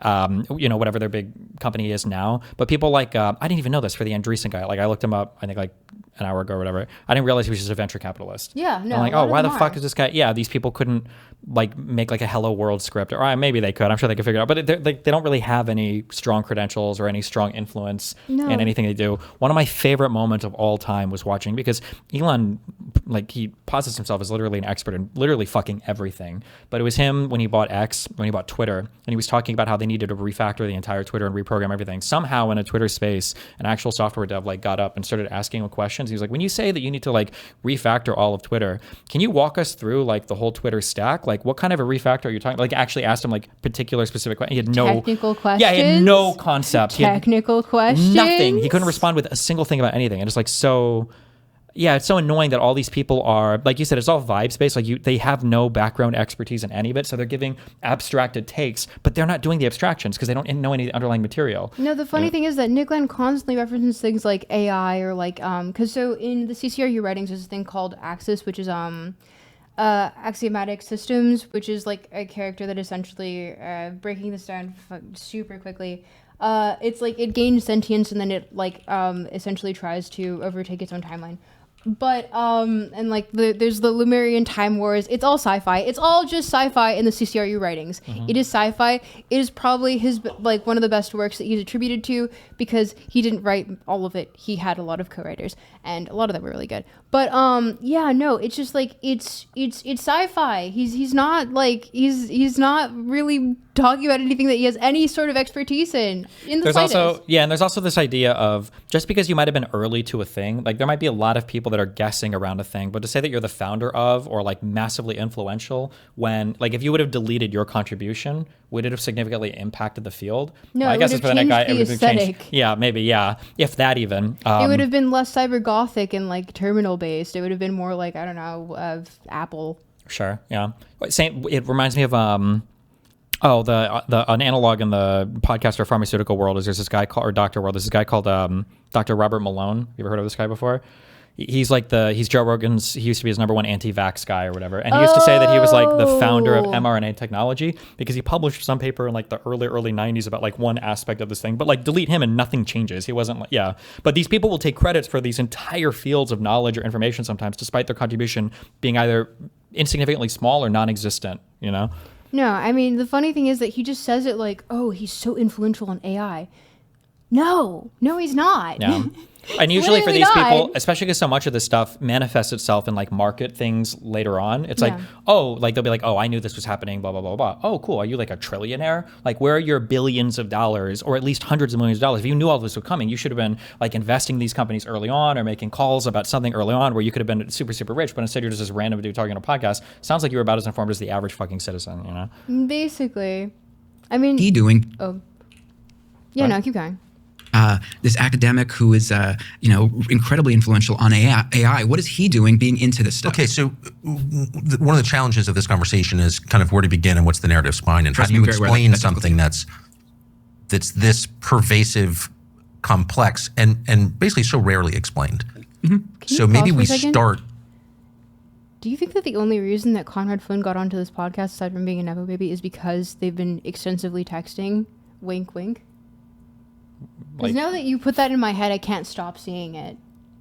Well, I think I view these guys from like a political theory. I don't like to say theory. I'm not allowed to say that. But from a political perspective, I would say, and that I think a lot of people are just very motivated to undermine every single part of like the Western order. And I think Tucker Carlson, after he exited Fox News, became part of that group of people. So anything they can do to kind of like try to pull or slide Jenga blocks out from underneath the liberalism tower, they'll engage in. So if he's got some guy who he thinks will talk to him about like the elite's pedophile sex cult, or how the petrodollar is America's way of subverting the whole world, or how the military industrial complex is trying to destroy every citizen, or how pharmaceuticals are trying to destroy everybody, or GMOs are trying to destroy everybody, or there's some weird occult thing, he'll have those types of people. And same thing with Candace. I think there's a whole group of people that do this. It's like Russian propaganda personified in Western media figures that are getting paid a fuck ton of money, unfortunately, by the West and Western consumers to undermine their own society. That's how I view it. Yeah. I mean, I completely agree with that sentiment, because also, I mean, you'll see him lead into it later, but essentially, like, he just goes into the entire thing as like AI satanic panic. Sure. And Yeah, it- basically, yeah. And it's just like, oh, that's when I was watching it the first time on stream, and I was like, oh wow, he's literally just like he's within the right, just causing more right infighting, and it's very funny to me because I was just like, yeah, go off, dude, keep going. True. Yeah. With just a very straightforward explanation of who Nick Land is. You've referred to him twice. Yes, yeah. So let me see. Nick Land is kind of essentially the Timothy Leary of the 90s and 2000s. He's the Velvet Underground or Brian Eno of philosophers. No hits, incredibly influential. Okay. So, the thing is with Land, He's a philosopher. he's a philosopher. He He's literally popular on 4chan. Yeah. Whoa. worked in the philosophy department of Warwick University over in England, in the UK, in the early 90s. One of the ways I actually really got into this stuff is a friend of mine, Simon Reynolds, brilliant cultural critic, brilliant rock critic, originally from the UK. There's also like these words that you can say. This type of slop, actually, if a vibe slop drives me so fucking crazy. That like if people are really influential in fields, usually there's a thing that you can say about them that points to that influence. Yeah. So like in medical fields, it might be this guy like published the landmark paper on this this theory for like the amyloid plaque thing for Alzheimer's disease, or this person published some paper. Like Einstein was famous because of the relativity and all of the stuff that's spun from that, or Squared, yeah. or Oppenheimer. These people, like, you can point to projects they've worked on, papers they've published, ideas that they novelized. I hate philosophy because I shouldn't say I hate philosophy. I remember a quote one time. You hate philosophy? Philosophy is the most annoying. Destiny hates philosophy. I do, okay, but philosophy is the most annoying of all the fields because Philosophy is the branches of everything. True, depending on how you view it. But despite the fact that nobody actually formally studies philosophy, you're always practicing it, regardless of whether or not you realize it. So yeah, this type of thing of like when we say influential philosopher, like I don't know fuck all about philosophy, okay, but like my understanding, if we're talking like moral theory or ethics or whatever, you're at some point you're gonna have to talk about like Kant, like you have to, or categorical imperative or stuff like this, right? Or you're probably gonna hit in any philosophy class, I imagine, like your basics, like your Plato and your Aristotle's, and if you're talking about like ontology, you're probably gonna go over like Platonic, like as like stepping stones, but like you're gonna have like this like ladder of people that have been influential leaders in some field that have published stuff. Yeah. But for these people, it's always like this massively influential person. It's like, to who? Like, to what? Like, what do they have to show for? To 4chan in 2012. Yeah. I brought him onto the show to do the music show, and he interviewed Nick Land. And Simon. Do you want me to get your mic stand? No. I can get you one. Nah, I'm getting an arm workout. Should I? Descartes is based. Okay, if I leave you with these guys for like 4 minutes, can I? Yeah, I can nap with chat. Okay. Chat. Be as mean as possible to every person in Silicon Valley. And I want to see, or also name your favorite philosophers if you guys are philosophy pilled, because if not, I don't want to hear it. Which chat though? You're right. There's a lot of chats going on now that I'm seeing it. Oh man. Okay, wow, there's a lot of chats. What are you guys doing? Krishnamurti? Okay, actually, good take. Chat be weird, come on. You can be weird if you guys want. Descartes is cringe AF? Dude, tabula rasa is literally like the fundamentals of how we understand things to this day. What? She reads Kick, I guess. Oh yeah, that is Kick, isn't it? Sorry, everything's looking like total slop to me right now. There's a lot going on. Silicone sloppers. Kierkegaard, good take. Bertrand Russell. Let's say Obama.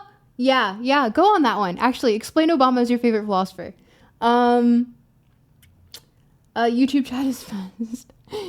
Soren Kierkegaard, yeah. Camus, honestly, I've been rereading lately, and genuinely, he's such a fantastic writer. And even when it's translated into English, it's still fantastic, as opposed to like Baudrillard and shit like that. Deleuze and Guattari, oh my god, I'm still in the Quarantine Collective, but Deleuze and Guattari are like such shitheads to read sometimes, and like they hit at truths that you're like, yes, but like why would you say it like that?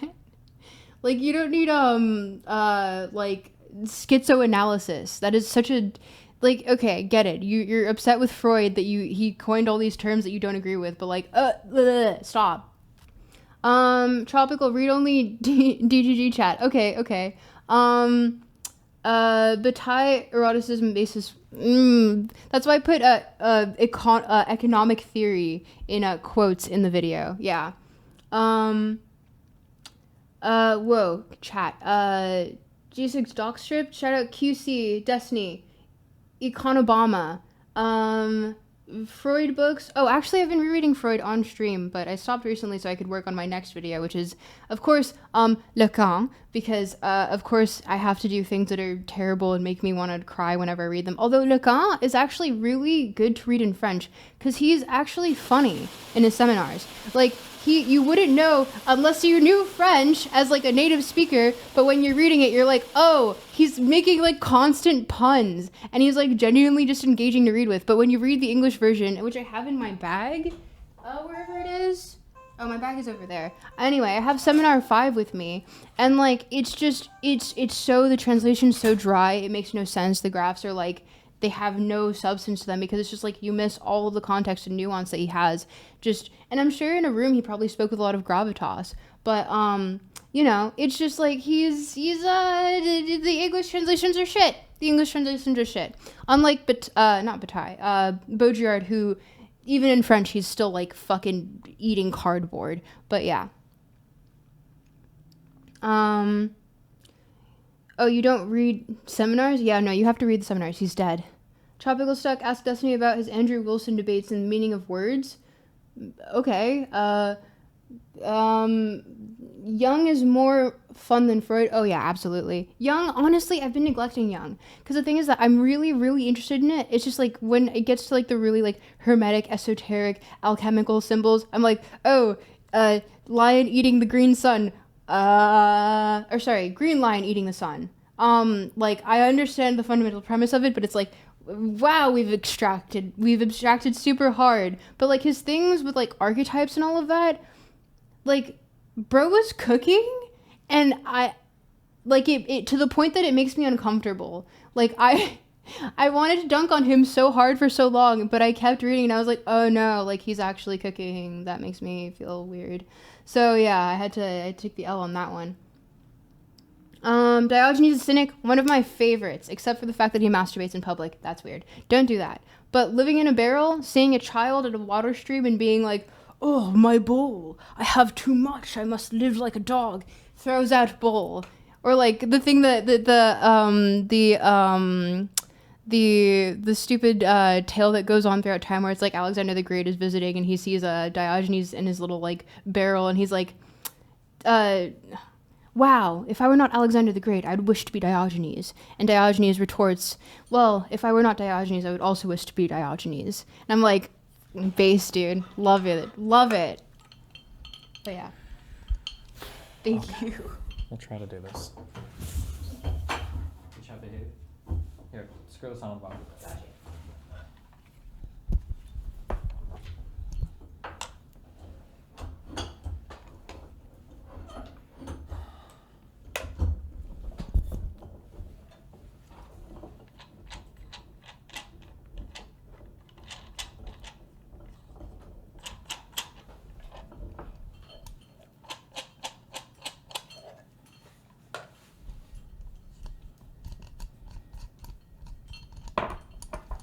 Did Chet behave? Yes, they were actually very nice. Okay. Yeah, no, you guys weren't weird at all. I was expecting weird. You guys were, you let me down. Don't say that. Don't challenge them.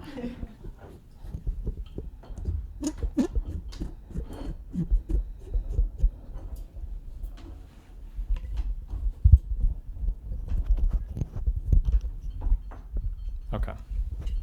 Screwed in? Wait, can you figure it out? Yes, I can read very long, Nope. dry academic Yes. philosophy text, but also I can't put this onto a table apparently. Figure it out. I believe in you. No, yes. Yippee! Okay. Try just this.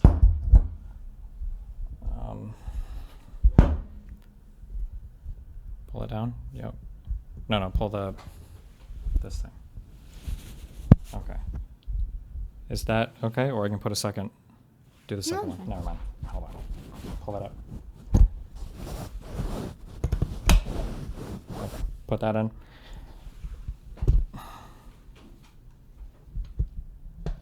Yep. Close. Based. Yep. Yes. Okay. And then pull. Now you have more. Oh, yippee! Don't spill that. That was me. Sorry. Okay. There you go. Hopefully. Maybe. Yeah. Tighten Yes, the view. yes. Okay. Hello, chat.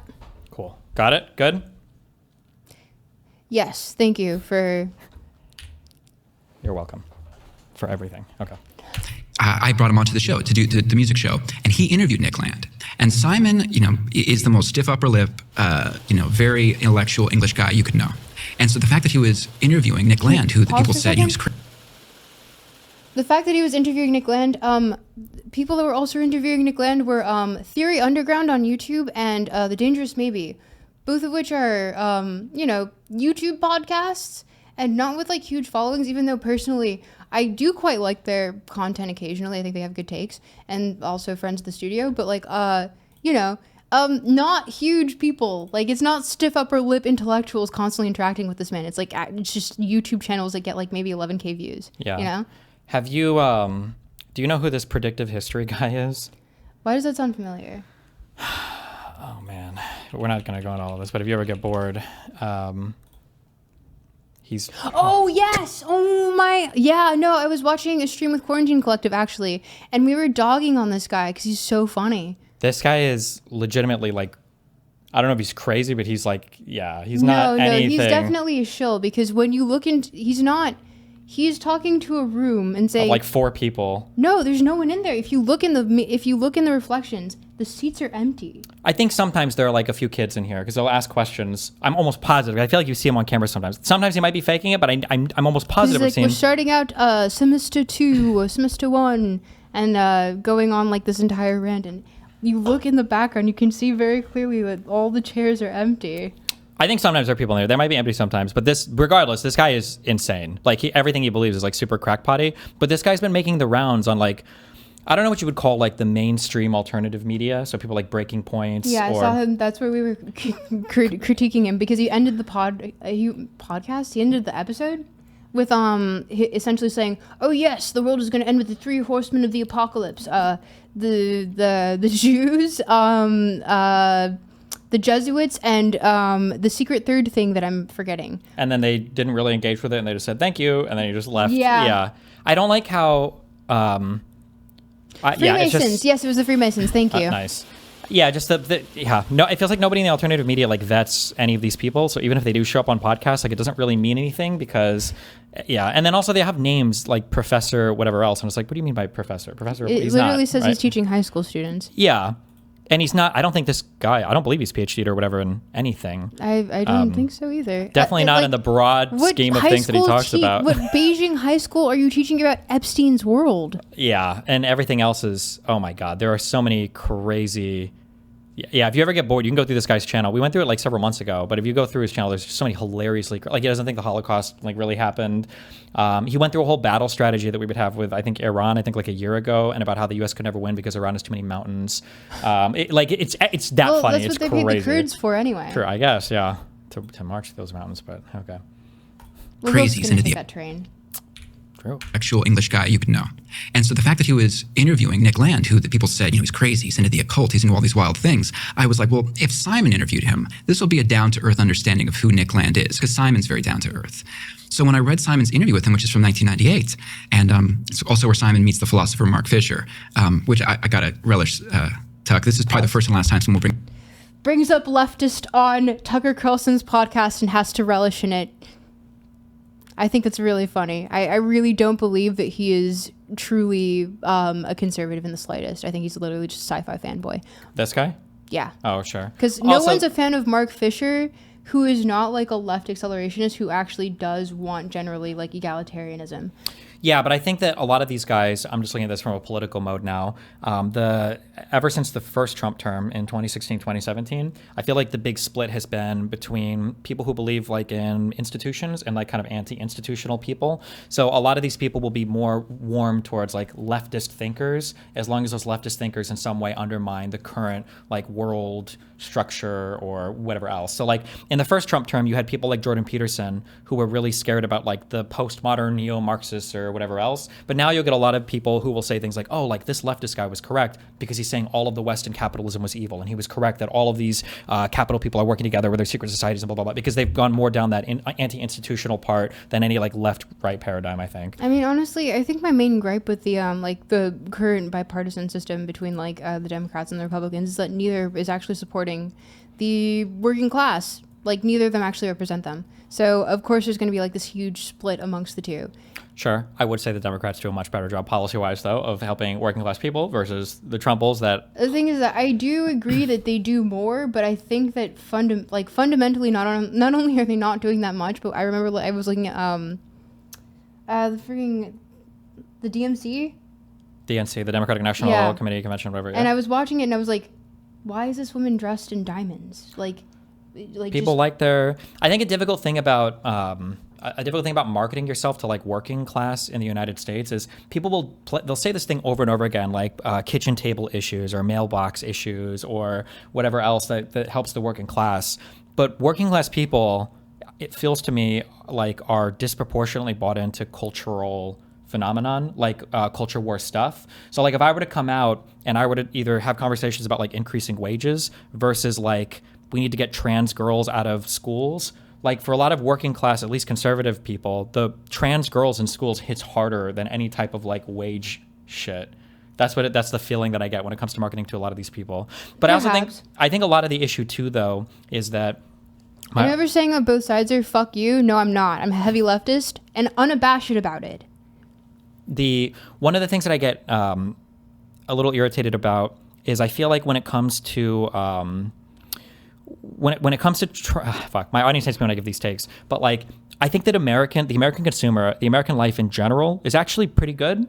Yeah. Even like historically speaking, it's pretty good. Like probably better than most other places on the planet. Well, we are the global hegemon. True, yeah. But we still are for a little bit. We're holding on. But when you tell people over and over again, your life is fucked, everything is horrible, everything is terrible, and then you come into office and then you do nothing, but then you start telling people your life is getting amazing now, like they'll feel it, but it's because they never really struggled that much before. So when Trump comes into office and he tells them that he's fixed everything, people believe it, but it's because the life was never as bad as Trump told them that it was when Biden was in office. And that's like another frustrating thing sometimes to deal with Americans on as well. And now you're finally seeing, because there are very few concrete things, despite everybody complaining about inflation, there are very few concrete things where you see a price go up and tick, tick, tick, and you track it, you know, like so voraciously as you do the cost of gas. And now that gas is going up, now Americans like en masse are like, hold on, wait, this Iran shit sucks. Because it's the first time that there's like an easily quantifiable thing that they're looking at where they're like, wait, this is fucked. Because everything else that people complain about, not to take away from people's struggles or anything else, but like when you complain about like the cost of housing, it's pretty rare that you're looking at like the exact same house, you're in a position to buy it for your whole life, and you can kind of compare it because you're in different stages of your life looking at different homes, and it's like people will complain because houses are expensive. They are, you know, they always have been, and they're getting more expensive. But like it's hard to quantify that exactly. So then when Trump comes in and he says everything's better, like some people just believe it because they didn't really have a anchor point of it. A concept of yeah, what it was basically, prior. yeah. Bring up Mark. Still the fact that he's like, I have to bring up the fact this is going to be the only time that anyone's going to bring up Mark Fisher on your podcast. No one's as much of an intellectual icon as I am. Philosopher Mark Fisher, which I got to relish, Tuck. This is probably the first and last time someone will bring up Mark Fisher on your podcast. To be fair, Mark Fisher is fucking awesome. I enjoy that. But Simon, he interviews Nick Land, and in his article, it's very lengthy. He talks about how Nick Land is possessed by 3 or 4 entities at the same time. That's the legend. We don't know. Take what you will about any of this, but that 3 or 4 entities at the same time. He's bringing up current spiritual entities. Yeah, demons. He's really into demons. He brings up the 93rd Current, which is the name of a band, Current 93, which is Aleister Crowley's Thelema. And they're drawing pentagrams. They're renting out Aleister Crowley's house. And so that was a huge moment for me where I was like, wait a second. This guy that's very big in tech, very big on the future of AI, my buddy is interviewing him, and he's heavily into all these heavy industrial goth things that I know about from this research here. What's he doing in AI? So what are Nick Land's ideas? Well, that was I went on a Is he still a philosophy professor? Yeah, you can catch him on X and Twitter. No, he's not a philosophy professor. He got kicked out of academia literally like the moment that he got I want to say there was like a 5-year gap after he was doing he was helping with PhD supervising for other students at the time that were getting their PhDs, and then he got fucking kicked. Rip. So no, he's not in academia. He actually goes on a podcast on The Dangerous Maybe with Mike Downs, and he says, because he's explaining the numogram, he's like, I do kind of miss academia. I wish I hadn't kicked it to the curb so hard. But no, he's not a fucking professor in philosophy. What are you on about, Conrad? Something that is funny here is Tucker actually stumbled onto an actual good question. I'm curious if he'll engage with it with any level of granularity. So what are Nick Land's ideas? That's actually that's a good question. Oh, so he's a big philosopher. He had things about AI. What are some novel, big ideas that Nick Land had that other people built on or whatever else? I'm curious if he answers this with any degree of specificity or if he just vibe rambles about random things. To be fair, he's going to explain about as much as Nick Land explains about it. Okay. Well, that was I went on a Is he still a philosophy professor? Yeah, you can catch him on X and Twitter. Tweeting out one tweet at a time. I think he's Xenocosmography. I think is the tweet is his handle, and he used to be Outsideness.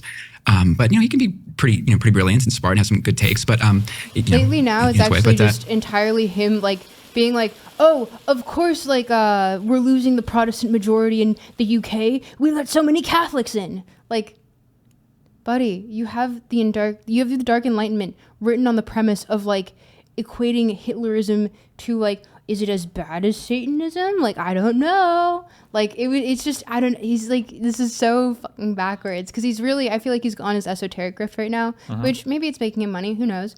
But, Wait, him or Nick Land? Nick Land. Nick Land, okay. Cause you go on his Twitter and it's like at least last I checked when I was doing all the research for the video, it was like all of this stuff, like pro-Protestantism, like very much New Reform Party, like, stupid bullshit takes that he never had prior, and you can look at his works and it's in like even the old Xenocosmographs, which was his like old blog posting site that I'm pretty sure I'm forgetting the exact name because I just read through it and I was like, whoa. But yeah, no, he once again, like, he's like our atheist like back in the 90s, so him going on this like Protestant stint is hilarious to me.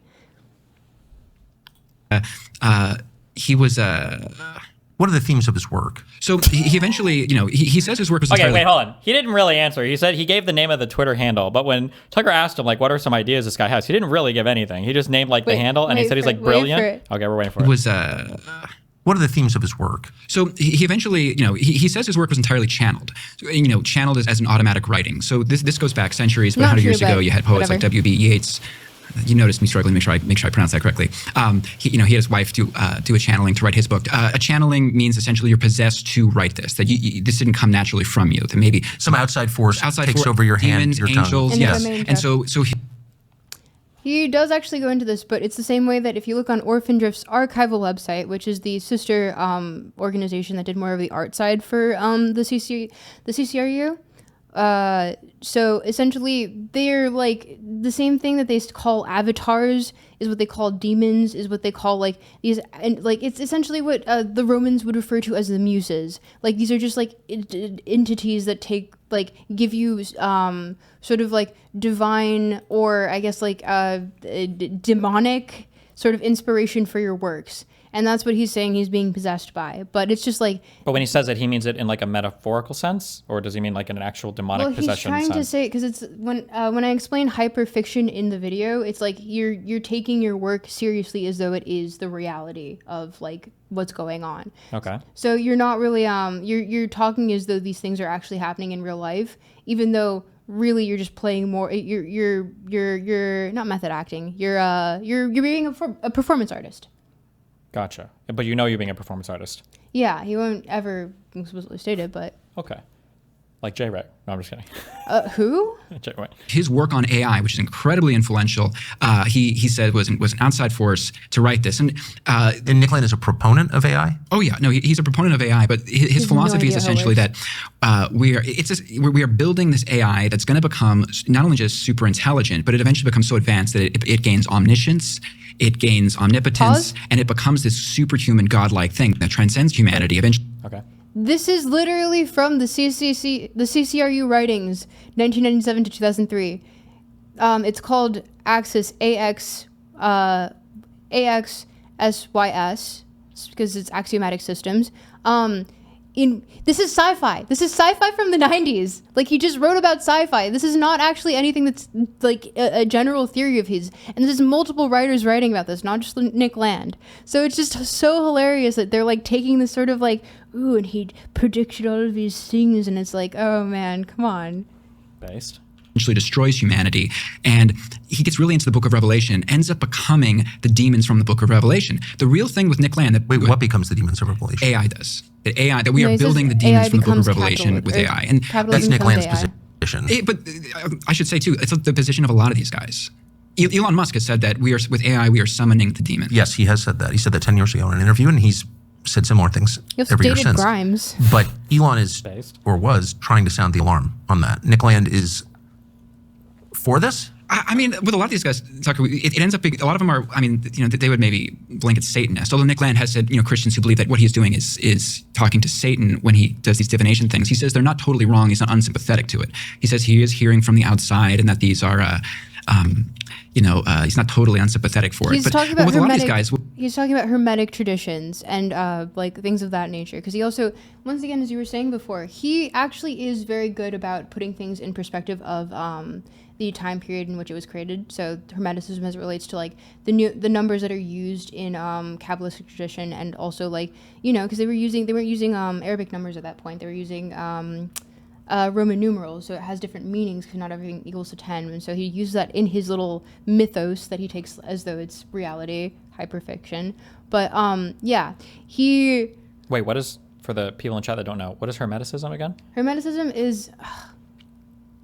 I'm not gonna put a proper definition to this in 5 seconds. Hermeticism is more of like the there are books that are associated with it. I believe it is originally from it's like during the period in which Christianity had already happened, and so they were kind of memeing on Christianity to make more sources that were like, oh, but it's related to alchemy. And to be fair, I don't really know too well about it, but it's more of like the symbols that are used in what later was used in alchemy, and taking that and sort of like that hermetic knowledge to make these sort of different meanings. I'm butchering that. Sorry, chat. Okay. I'm not sorry, actually. This guy says Hermeticism is an ancient, esoteric, philosophical, and religious tradition based on teachings attributed to Hermes Trismegistus, a syncretic combination of the Greek god Hermes and Egyptian god Thoth. Same god, they were synchronized. Okay. So, they're both like trickster. Well, no, Thoth was not trickster, but they're both known for intellect and communication. Thoth, not so much, but yeah. Okay. These are, he's not totally unsympathetic for it. But with a lot of these guys, what was interesting about Nick Land is that they keep getting the same ideas. These guys take drugs, whether it's Elon, Nick Land, or even in the 70s, the scientist John C. Lilly. John C. Lilly was an eminent scientist, brilliant dude. He started doing ketamine, the same drug. Everyone does in Silicon Valley. And when they do this drug, even if you're an atheist materialist, it's still interesting. They all get the same idea, which is that the machines are, coming, it's like Skynet and Terminator. They're coming together. They're evolving to eventually take over, and that we are hanging ourselves with the rope we're currently building by building this. But this goes back. Nick Land was interesting, but he became less interesting to me when I realized that other scientists in the 70s, John C. Lilly, the movie Altered States from 1980, horror movie. This is about he would have these visions about the machines. He called them the solid state entities. He would have this in the 70s, Tucker, in this tank. The isolation tank he'd go in. The new, and you probably haven't seen it, but the new Mission Impossible movie, Tom Cruise, he fights this AI and he goes in the isolation tank and he has these visions of it. One of the biggest movies of this past summer. And that plot point comes from John C. Lilly and the visions he would get of AI apocalypse in the isolation tank back in the 70s. So I bring this up to say Nick Land is the most foremost proponent of it that has a public name, even though he's not that famous right now. But this goes back a long time, at least back to the 70s. So so people take ketamine and they all have the same vision. Or species of this. This is where my favorite theory of theirs comes in. It's so fucking fun. It's so Hermeticism is basically Platonism, physical metaphysics, turned into religion. Yes. It leads into Kabbalist tradition. It's not exactly the same thing though. But yeah. Enough of them do to make it very strange and alarming. That's the thing, that one of the main influences on both the show I was building, these guys, Brian Geisen, William S. Burroughs, his creative partner, he would say the thing is about getting high and about doing psychedelics is that, you can spot people, eventually who are on the same drug and you're both getting the same ideas. Some drugs, he said, increases telepathy, it puts them on the same wavelength. So with a lot of these guys. It's a little weird that different people from different places, different countries, different life experiences would take a drug and have the same kind of vision. It's totally weird. And for anyone who's tuned in, that can't be organic. No. But that is weird beyond what anyone's individual personal beliefs are. So exactly. So if anyone. I've complained about this before. I call these just like the truisms. Like you just say things and it's like, oh, sure. But the idea that like different people would take the same drug and have similar feelings, that can't be organic. And it's like, why not? Like we're all humans. We all Yeah. take the same exact substance, and then we have similar. Like, why would you just assume immediately that like that can't possibly be a coincidence? Like, well, it's not a coincidence. It's the same biological like substrate dealing with the same chemical substrate and then having a similar reaction. Like, would that not be the expected thing? Wouldn't that be exactly what you would expect from people who are taking drugs all over the world to have similar experiences? But I mean, I would say even at the same time, like I find it a little difficult to attribute like, oh, we're all seeing, because essentially he's going to boil it down into, oh, we're all seeing the same demons, sure. and it's like, man, what? Yeah. No. But that is weird beyond what anyone's individual personal beliefs are. So Well, exactly. That's So if anyone tunes in and like, where did Tucker find this guy that looks like Greg Olson talking about insane AI stuff? If they're an atheist, they don't believe any of this. Like you're saying, the fact that people are taking these drugs and they're very powerful and they work in tech and they are getting the same ideas, the same fears. They think in some cases they're talking to the same entities. There are books now about, if you take DMT, if you encounter this machine elf, be wary of this. They're encountering the same stuff. That's an interesting phenomenon, just biologically, regardless of what people. Like ancient sacred art has the same images, Right. created on different continents at different periods. They couldn't have had contact with each other, so why are they drawing the same Birdman or the same purse? Because they're seeing the same visions, which suggests that those visions are real. What does it mean when we say real? Like, this is like a thing where we also treat the brain as like a very special organ that is completely and totally fundamentally different from every other part of the body. But like, if I were to say, like, I don't know if this is true, but I'm sure that this is true, that different societies across the planet developed eating utensils. Like, if I were to say that and pretend that's like a profound thought, they would say, well, of course, they have to eat, right? They have to deliver food to their mouth, so of course.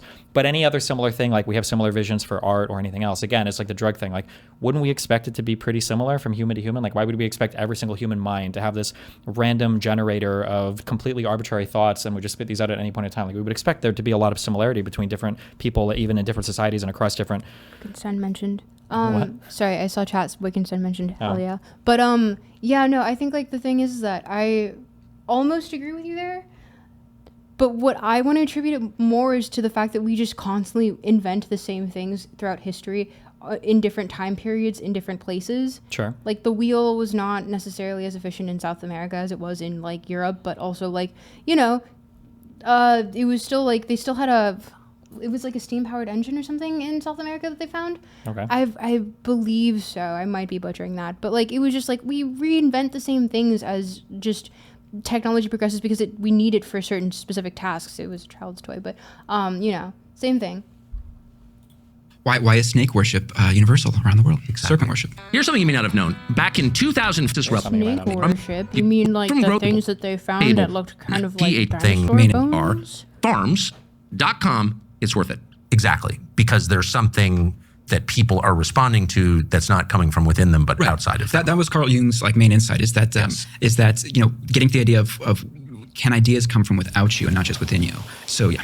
Well, yeah, and the materialist doesn't want to admit that, and our culture has, since we dropped the atom bomb, has sort of written off the possibility that could be true, but it's... Wait, that what could be true? Has, Sorry, hold on. since we dropped Since the atom we- bomb, has sort of written off the possibility that Wait, have you heard of this 1 box, 2 box thing? Nope, good. It's a stupid thought problem about don't worry about it. Getting Okay, the idea sure. of can ideas come from without you and not just within you. So yeah. Well, yeah, and the materialist doesn't want to admit that, and our culture has, since we dropped the atom bomb, has sort of written off the possibility that could be true, but it's just reconnecting with something that every civilization has always assumed was true, which is there's a spiritual realm that's every bit as real as your iPhone or this desk, and it's absolutely real, and it acts on us all the time. And, Right. and that is the truth. Yeah. And That is something that irritates me that they never actually question. He just says it as though it's like fact. Like, Of oh, we course. all know this. Yeah. They also never consider that, like, you could, like, I mean, for all the things I've been saying, this could totally be subsumed within a materialist worldview, that, like, human biologies will produce the same experiences and phenomenon from society to society, and you don't need an external thing to explain that at all. That could literally all be explained by the fact that we're, all similar creatures. But that it's just, like, given as true, like, oh, like, materialists can't answer this simple question. Why is it that everybody has like a doppelganger myth, or why does everybody? And it's like, well, probably because we all have the same like fears. Notice how these, like, throughout all of human civilization, everybody's afraid of heights. Like, why is that? It's like, well, because if you fall off shit, you probably die. Like, Yeah, no, Yeah. really. I know, you seem to take that for granted, but it's still shocking to those of us who grew up in, basically a godless country. It's, Totally. I mean, one of the basis for my interest in a lot of this is, my mom was raised in a Christian home. I consider, I'm a Christian myself. And my mom would always say, she became a Christian in the 70s, but she knew all the psychedelic groups back in the 60s, Love, Spirit, Shima would go to Doors shows and all those groups in the late 1960s.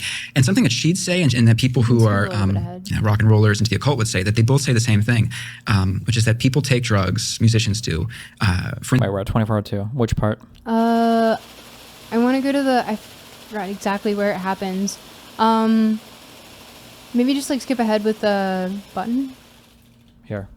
This is the go forward button. Inspiration for creativity. The tap was like, that's something every musician knows too. like That's why 5 seconds at a time. people take drugs for all kinds I'll of reasons. admit, all of that Oh, stuff yeah, came he soon admits to- that those No. people took drugs. I mean, I took drugs.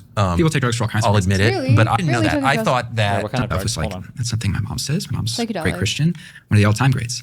And this is something that, every musician knows too. That's why they take drugs, is to tap into the spiritual. So I didn't know that. I thought that people took drugs. I mean, I took drugs. People take drugs for all kinds of I'll reasons. admit it, but I always assumed that those insights are really mostly fake insights, but all that stuff came from within. That it was. I mean, I bought the Freudian analysis of it. That you only use is 10% actually of your right, brain, Freud. and there's this whole sort of primordial sea in your head of thoughts and visions that you're not in touch with on a daily basis, but that drugs thin the membrane. But it never occurred to me a single time until middle age, when I started to see reality, that actually they're coming from outside you. Well, and Tucker, that's a great point. That's something that any psychedelic guy, it's kind of a double standard thing to do, where when talking about drug use, they'll always say, well, there's no difference between what's going on in my head and what's going outside. We're all one. That's always, I think it was William James said, the great oceanic feeling, but that's always their big insight is, hey man, what's going on in my head is different from what's going outside, until the psychonaut encounters some sort of weird demon on DMT. And then they backtrack and they're like, brother, that's just in my head. Don't worry. What's in my head can't get in your head. So they go from it's Until all you have two different people meeting the same demon. right. And then you realize, It's well, all wait a the second. mechanical Psychonauts are elves maybe not the opening most up their suitcases at you. True. I've never actually experienced it. I don't know. I've never. Done DMT? No. Sorry guys, I'm lame. consistent- No, but I'm just saying, again, just to hammer the point again and again and again, because it can't be hammered hard enough, that there is a realm that exists outside of us over which we are not Yeah, I in believe that. control. Yes. And that it can enter, you can bring stuff into you. Right. That has control over you. Right. Totally. And, to bring this back into some historical precedent, a good question that, people have asked me are, what are the precedents for this? Because this is really weird to think of people in tech, who are into strange AI stuff. I thought everyone was pretty grounded. But, if you look AI at, stuff, are you undefined. familiar with the story of Jack Parsons over at, he, Please tell the story if you don't I mind. mean, I'll do a succinct one. Jack Parsons, grew up in Pasadena. He was brought on by I think it's Theodore von Karman, this scientist over at I think it's Caltech, or eventually it was JPL. But he was really into the occult, and he summoned the devil allegedly when he was 13. Really into esoteric stuff. Part of this greater LA avant-garde scene. And he's I think he's been said he's the fourth most important person in the history of jet rocketry and stuff like that. But he was really into the idea of bringing in manifesting a supernatural being. So he would go with L. Ron Hubbard, the future founder of Scientology. And I know that Scientology they say that L. Ron Hubbard was doing intelligence work. He wasn't really into this stuff, but he would go with L. Ron Hubbard into the Pasadena Arroyo Seco, and they do rituals there, and they try to manifest a kind of supernatural figure. So there's a classic example there, and science is littered with these, of people who are brilliant scientists but who are into incredibly strange stuff. And the guy I noticed that a lot of those scientists are working on technology that kills people. Yeah, they also do that too. Nice. And the guy that brought him on. Well, Parsons was doing that. Well, I mean, ultimately, the technology was used to kill people. Which one are you referring to? But rocketry. Oh yeah, rocketry was. And I love what's that funny he just too is brings that up. he either he or Von Karman, they donated to my friend Rick Spence. He's like the Doc Brown to my Marty McFly. He's this historian I brought on for my show, trying to do it, and he's an expert on Parsons and this stuff. And he pointed out to me that Parsons and Von Karman, that they were part of the Pasadena Cell 122 of the Communist Party, which is he said the exact same one that I forget if it was Robert or Frank Oppenheimer in Pasadena were also donating money to. So there's an incidental funny historical connection there between Oppenheimer and Parsons and the Communist Party. But As if we needed more evidence that nuclear weapons are demonic. Well, And I know this upsets certain people on the so-called right, but it's evil. And if you can't see it as evil, nuclear, yeah. It is funny though. I was going to say the Parsons, the guy that brought Parsons on, was this guy. Straight association with, like, an economic theory being directly related to the spiritual, occult, Abrahamic, demonic. Like, yeah, I love thinking about going to Dante's Inferno and, like, imagining the seventh circle of hell being full of just fucking finance bros. Like, it doesn't make. What are you fucking on? Yeah, a lot of this is like sometimes I call it like constellation drawing, where it's like when you hit a thing that's of sufficient size, you're going to be able to find a connection to, like, everything's going to be literally 1 or 2 degrees removed from anything else. Like, I'm pretty sure at this point in my life, I'm probably 3 degrees removed from Hitler, depending on, like, in terms of people I've met. But like, you, and then especially when you get into like actual like wealthy people or people that are working huge projects or whatever, like you can draw these connections for anything, but they never actually demonstrate. How are you 3 degrees away from Hitler? I'm sure if we thought about it, maybe. Have I met somebody? What would that be? I've met somebody who's met Hitler. There must be, if we worked hard enough. I'm sure somebody could figure it out. I mean, he was a pretty prolific figure, but I imagine not many people. I met Tulsi Gabbard. Who's Tulsi Gabbard met? Queen Elizabeth, Hitler. Okay. Oh, I just need somebody who's met Queen Elizabeth? Tulsi, Trump, Queen, Hitler. That would be 4 degrees? Richard Wolff, really? Professor Wolff, right? The socialist guy? Yeah. Has he met Queen Elizabeth?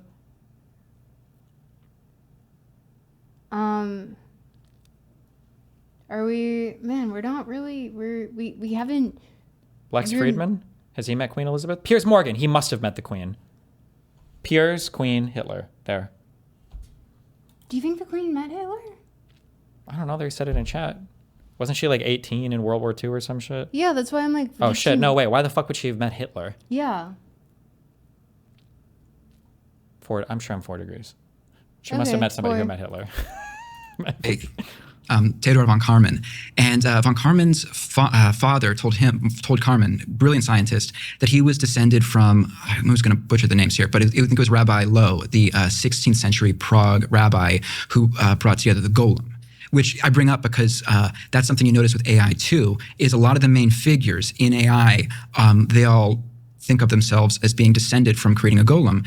And the nature of digital life, and this is also very important to Nick Land's thinking, is very similar to Kabbalah, which is you're using, in digital life, 1s and 0s, but you're using an algorithm, a set of instructions to bring an inanimate object to life, which is the creation of a golem. You know, you use clay, it's man as God. Tell us what a golem is. Never thought. This would be the part, okay. Tucker's asking me what a golem is, where the movie would do the record scratch freeze frame. You might be wondering how I got here. Tell us what a golem is, Con. A golem is essentially, it's a creature, mythical, but with digital life, where we've already kind of created them. The idea of man creating a creature that's an artificial life form. So back in the 16th century, the idea was you'd take clay and then you'd create the little parts of a little man, kind of create a, like a Frankenstein. Frankenstein's a golem. Yeah. Essentially. No. But you'd have the algorithm, or the ritual. And you'd animate the thing, using, symbols. Wait, why is Frankenstein not a golem? Because he's made out of human parts? Yes. Okay. And numbers, and it would eventually come to life. And be your slave. Well, what's funny is be your slave, but the legend of the golem in Prague, and it's probably assuredly just a legend, is that it broke free and started killing people and Okay, hold on. We've got. They whipped that up fast. Tulsi Gabbard, Carrie, Queen, something. Queen Elizabeth. And this. People, somebody, and Hitler. There we go. Boom. Huh. Well, you're closer to Stalin. There must be. Well, no, we can shortcut these two with Piers, right? Somebody up here is Churchill. It's one of this fat fucker. Stalin, Queen. 1, 2, 3, 4. These guys never met ever? I don't know. Okay. I mean, you can do better, guys. Work on it. They'll work on it. The brain trust will get in there, okay? Doing all these things. So that's an important point to make, is when people talk. Why do we assume that's a legend? Sorry, did I say Gore? I meant Carrie. My bad. Carrie is the longer phrase. The golem in Prague, and it's probably assuredly just a legend, is that it broke free and started killing people and doing all these things. So that's an important point to make, is when people talk. Why do we assume that's a legend? You would think that would have gone viral on TikTok and something in the 16th century, if they had that. I mean, what's funny though is that you look at stuff like the Terminator movies and this idea of AI apocalypse, which is very, very big right now. I mean, the Washington Journal. I think 1.25. We can put it faster. I just want him to get back to Nick Land. They had this last week. It's the phone, and ChatGPT is bringing up all kinds of great occult lore. This is from the occult journal Wall Street Journal, very obscure Kabbalistic newspaper based in New York City. No, and so the art, in case viewers can't see it, is a serpent emerging from a rose Yeah. wrapped around the arm of the iPhone holder. No, that's like the ChatGPT this idea of weird symbol. technology, of things getting out of hand, when people talk That's about the the AI point. and the AI demons or this or that, it actually just goes back to the golem. I mean, the Terminator movies are essentially about golems, man creating a creature, the creature breaking free from man and killing him. And in the case of Nick Landon, But the original golem in If I Prague, may. Favorite tweet that I put out recently was that it goes. I made Rocco's Basilisk just to show the magic of community, and that's what you guys should do too. I don't understand that comment at all. It's very, very deep in the stupid lore of like teapot Twitter nonsense. What is teapot Twitter?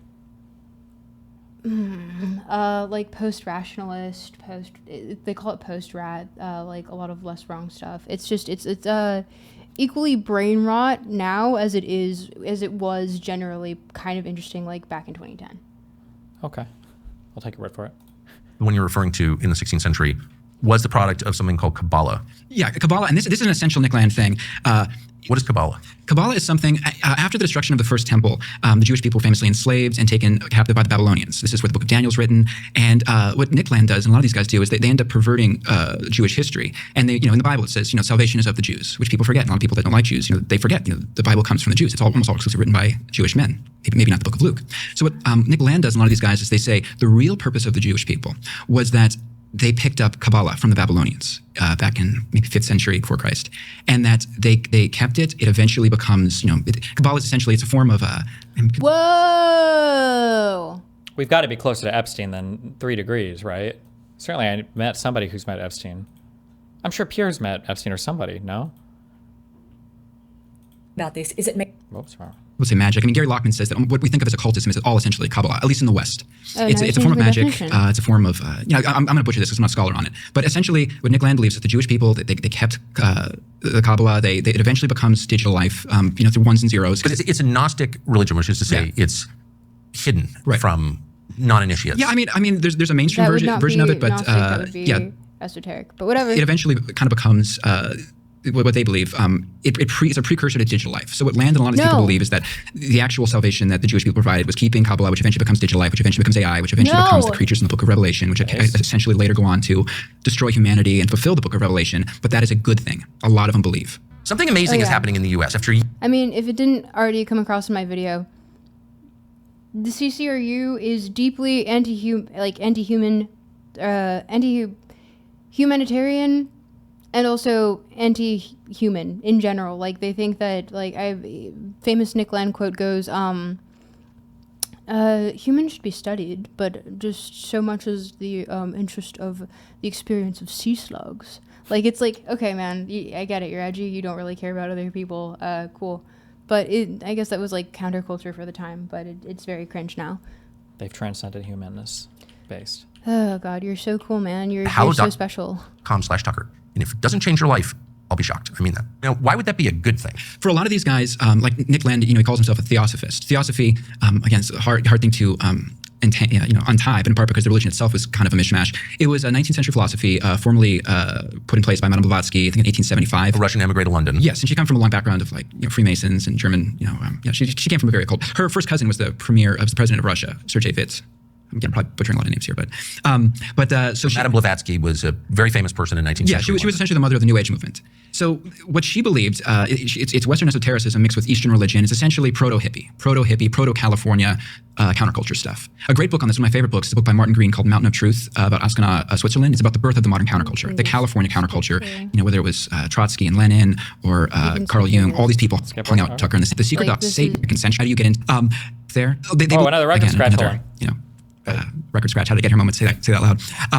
Satanism, bringing up the snake on a stick, that's also Jesus on the cross. Pretty heretical stuff. So to answer your question, how do you get into Satanism? Again, another, record scratch, how to get her moment, say that loud. Really? You into the occult? They How do believe we that, get into essentially, the Gnostic Satanism? idea that Adam and Eve were slaves in the garden, that they were stuck there, that the serpent, by when he approaches them, he essentially gives them the red pill speech from the Matrix. Look, you're a slave here, you're not doing anything, you're naming animals and tending Oh to my a garden. God, and it's an apple and it's red. Oh my God, they gave him the red pill. Holy shit. Going to break free from this over God that's here.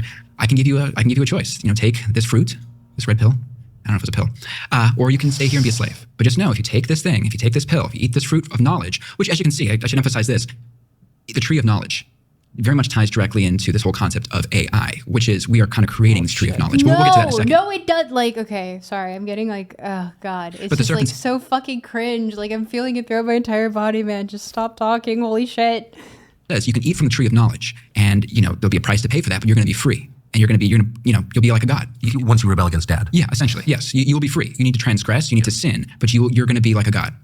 Eve famously eats the fruit, brings death into the world, and they understand shame. They have this gnosis moment, Adam and Eve, where they realize, oh my goodness, we're naked. Who are we? They have this self-actualization moment. That is the Gnostic interpretation of the Garden of Eden, and that is very much it's an ancient idea. No ideas are really too new. But to answer your question, that's the oldest idea of all. It's very old. But bow down before me, and you'll be like God. Yeah, but to get back to your original question, how do people get into these ideas of the Theosophists would say in some cases it seems like they actually believe in Satan, but even on a metaphorical level, they would say the mind, intelligence is Satan. That the human mind is breaking free. This is intelligent.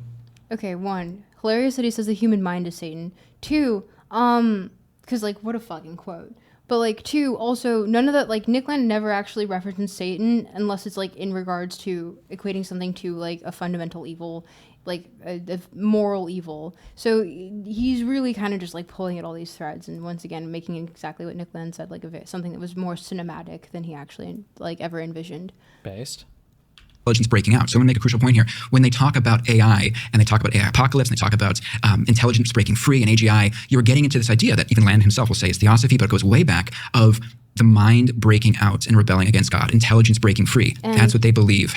Also, so he doesn't exactly say rebelling against God. He's rebelling against the Atlanteans in his sci-fi work. Because the Atlanteans essentially stand for institution and the Lemurians are more so like, because he calls himself a Lemurian punk. They all did in the CCRU.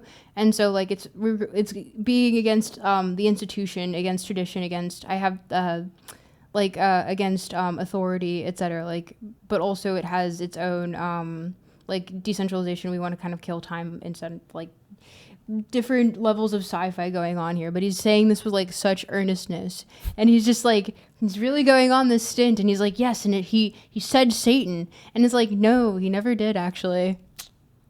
Happened in the garden with Gnosticism. Gnosticism means knowledgeism. It's knowledge. This is pure knowledge. That this is that breaking free, and that by creating these runaway AI things, that's what we're also doing. And the fact that it may kill humanity or transcend humanity, or humanity will need to evolve to go with it, that's cool. They see it, Tucker, as essentially being the same situation in the garden. Break free, do it. Yes, you'll bring death. Yes, you'll get us all killed, or some people killed. Whatever, just do it.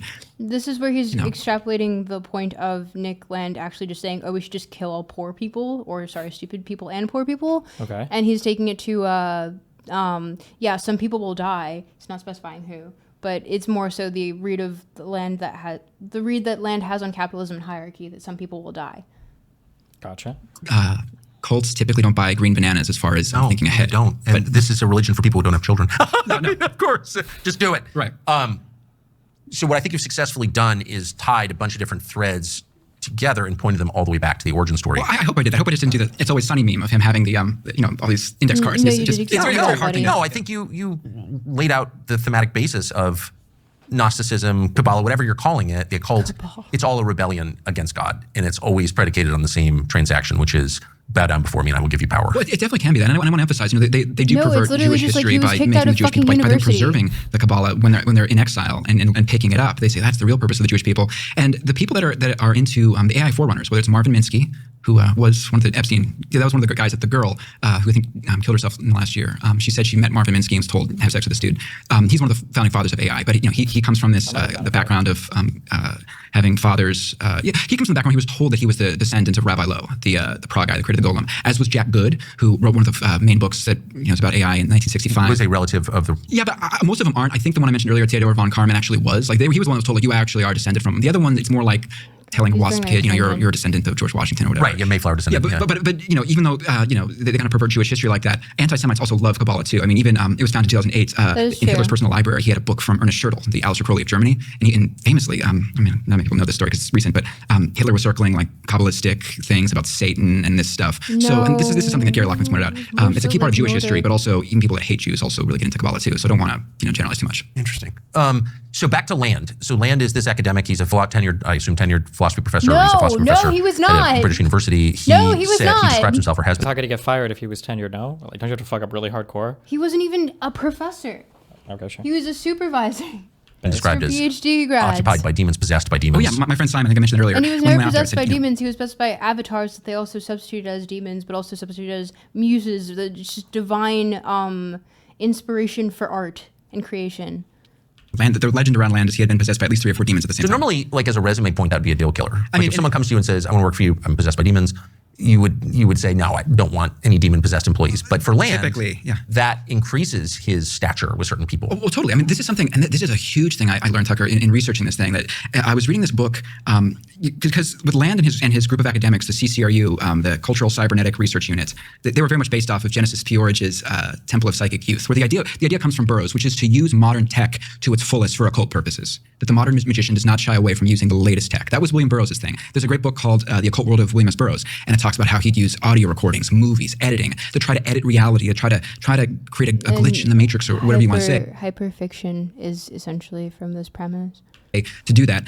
So Land and his guys. Can I interject and just say you've mentioned Jack Parsons, you've mentioned Bill Burroughs, All the legends, yeah. all the legends. But if you look at the life trajectory of all of these people, it ends in poverty, misery, insanity, suicide, addiction, alienation. Like, is there a single person in the world you're now describing for whom it ends well? No, and that was one of the reasons that was really surprising researching Land is he mentioned this guy Kenneth Grant, who's a powerful powerful magician, Aleister Crowley's secretary. And what Kenneth Grant said, very steeped in the occult English guy, he said about rock and roll, which again was the basis from the show of like rock and the occult. He said, Kenneth Grant said, of course rock and roll is demonic. He goes, look at the way their lives end. He goes, of course this is horrible for you.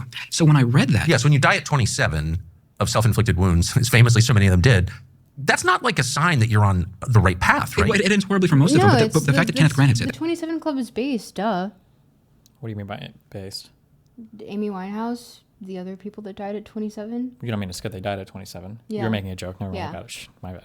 this wasn't coming from a pastor. This was coming from kidding. Aleister Crowley's secretary. I was like, this is the show. I was like, when you got this guy saying that. So Tucker, when I found that Nick Land was influenced by this guy Kenneth Grant, this famous black magician, I was like, wait a second. That's when I knew I had more than a show. I'm like, wait, the goth legends, Bauhaus, Coil, Nurse with Wound. Again, we got to take a break. No one, I don't think, will ever bring up Nurse with Wound again on your show. So that's I have to let you know that I'm just an intellectual and no one else would bring this up on your show. Sorry, you only bring peons to talk about stupid, archaic things. Literally no idea what you're talking about. But the fact that there was a huge intersection between the industrial music scene and these hardcore occult practitioners and the current AI leaders in Silicon Valley, I was like, what have I stumbled into? What is going on here? So when Aleister Crowley's secretary says, of course, rock and roll is demonic, basically, I mean, you've got Demonic the horseshoe being effect. just Right here, so another here word you have for Aleister Crowley, like, famous counterculture. Satanist. Yeah. I mean, I would say he would say he's a Gnostic, but you do get into a thing of like, well, what is Gnosticism? Yeah, well, that Satanist is my description, right. but it seems obvious to me. But whatever, a guy who's like worshiping demons. Heavily into occult. When his secretary says rock and roll is demonic, agreeing with like every the famous Every Baptist pastor, every footfoot kid who was- cried because his dad took his Emerson, Lake and Palmer albums in the 70s. I guess it all was very obvious, right? Well, that's how I knew I could finally make the show is because there's. I mean, of course it's demonic. Like, duh. Well, I think a lot of it. I mean, you can't argue with Aleister Crowley's secretary. I think it's the main. That's right. But that was what's interesting. Why I finally wanted to do the show is for so many decades you couldn't do a show like this because everyone gets so defensive about rock and roll, about taking a child's toy away. Where it's like One of the biggest, this is just a political thing, but it's this meme of like, we can't talk about this thing. I feel like people have been complaining about culture or counterculture or stuff related to music since probably the very first musical thing was probably played. Like, I'm sure the first caveman who banged on a rock spawned a critic like instantly. Oh, shut the fuck up, man. This whole thing of like, we could never criticize this thing, or like we couldn't criticize rock and roll or whatever else. Oh, they got to you and 5 people for Hitler.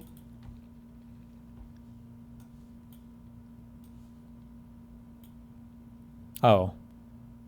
Piers, Queen. I don't know what any old people look like. Churchill. Churchill and Chamberlain Yeah. Huh. Oh, yeah, Chamberlain, yeah. met Hitler. Oh, Churchill, Chamberlain. I Yeah. see. Okay, that's pretty good. Do It's I have not a 4, though. closer connection to Churchill? When did Churchill die? Oh, who did Penrose meet? Look into that guy. That was an old dude. Penrose has got to be connected earlier here somewhere. Okay, find him. Makes me sad. Fuck a sec. it's like, can we do a show Duke of that has Windsor. Queen Elizabeth, Duke of Windsor, Hitler. Possibly? Is there a photo of that? I don't know.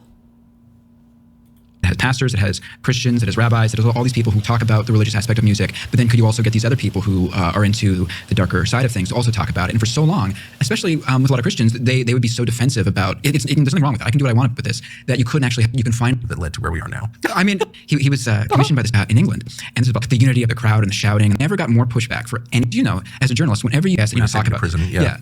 So but here's a question I've had for you. Over your years as a journalist and doing tons of TV, I know only in the last few years you've been more interested in spiritual life and the Bible and seeing spiritual meaning and stuff. Is there a story you've covered in the last few, or just a story you've covered at all, where at the beginning you took a much more secular, much more cut and dried approach to it, that now, if you today had covered that back then, you would see every story. I mean, especially war, which I have covered in person and certainly talked a lot about over the years. I just saw it as a product, the sort of failure of statecraft and nations act rationally. One country wants this territory either to conquer or to reclaim it, and this country doesn't want to give it up, and so they have a war over it. I had a very secular understanding of war, and it was the first World War that changed my view. Probably 15 years ago, well, what was it, 10 years ago, so the anniversary of the outbreak of the war, 1914. There was a series of symposia in Europe on what was that? It destroyed Christian Europe and maybe forever. And the apogee of human civilization was 1913, obviously. Right. And then it was destroyed and it never recovered. And a bunch of other empires fell, including the Ottoman. And what does that mean? Why does he think that we peaked in 1913 or? Because essentially it was the start of the fall of the monarchies. Oh, okay. He is deeply an aristocrat. Gotcha. Oh, God. I don't even, would it be count? Yeah, I guess he's technically a Christo aristocrat. There we go. Okay. Austro-Hungarian and all this stuff. It's it reshuffled the map and gave rise not just to the Second World War, but to the world that we now live in. So how did it start? Gavril Princip kills Archduke Ferdinand in Sarajevo. And okay, but how does it follow that Christian Europe commits suicide in the wake of one assassination in the Balkans? What doesn't even make sense? Right. And there was no consensus 100 years later on why the war started. Right. And that's when you begin to ask real questions what was that? And it was, of course, it was spiritual in its origin. And so is the war in Ukraine, and so is what's happening in Gaza, and so is basically all human activity is influenced by the spiritual realm, which once again is as real as anything that we're doing here, as real as the material world. And so that, to me, is someone who's interested in history in a very amateur way, but still passionately interested. Nothing with political pacts, right? No. Wow.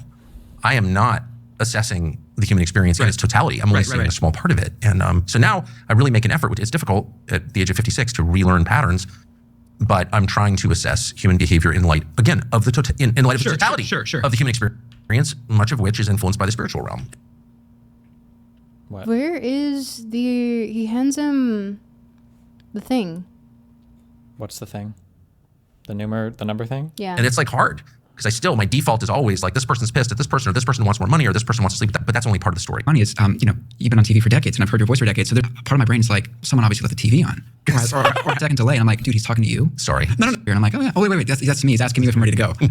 So this is all kind of new to me, and when I talk to people who are lifelong in the beginning of time, and for again, since we dropped the atom bomb, we lied to her. It's been left like a Jerry Falwell and. When I talk to someone like you who's clearly thought about this much more deeply than I have and over a much longer period. I'm a man of many books and PDFs. Yeah, but it doesn't sound like it's shocking to you. Well, that's the thing we're going back to talking about earlier in terms of it's a mixture of, in my case, having read a lot, but also knowing people and knowing some people involved. We were talking earlier about, when you have a father who works in journalism, just a general sense of stuff, because you're like, oh, that guy's friends with my dad. That can't be true. That's exactly the life I've lived. That's exactly right. Too close. Right. Proximity causes blindness. But you didn't know that you hired a Satanist. What, dude? I don't know. He finds ignorance all the time, and then he goes back on it, literally in the same episode. Yeah. But weird. You don't. But it's tremendous earlier. But with my grandfather in particular, he had some insight into one of his best friends was killed by my grandmother's house, accident grandmother, and goes dead there. Say and you would know this from your go. Wow, that's something no one can ever figure out. You have enough information that you're able to go no, my dad knows him, and anyone else can get to 40%, which is still huge in the grand scheme of things. So I've had the there described as one thing, and I know them really who are clearly, but there's no people for press anymore. Bring up something I always think about in regards to the Bible. That one of the reasons Scandal gets her husband a pure act of evil. Most feeling he wants to set, but God prevents. So God chose to set. That's another thing that's underreported in history. Wife as even though there's no necessarily hard evidence, it's your wife's take on stuff. You don't ignore it. But that's I have ignored it. You're I've actually never. Well, we could search the transcript if you know a word. It's going to be can you look at this diagram, or can you look at that's the numogram.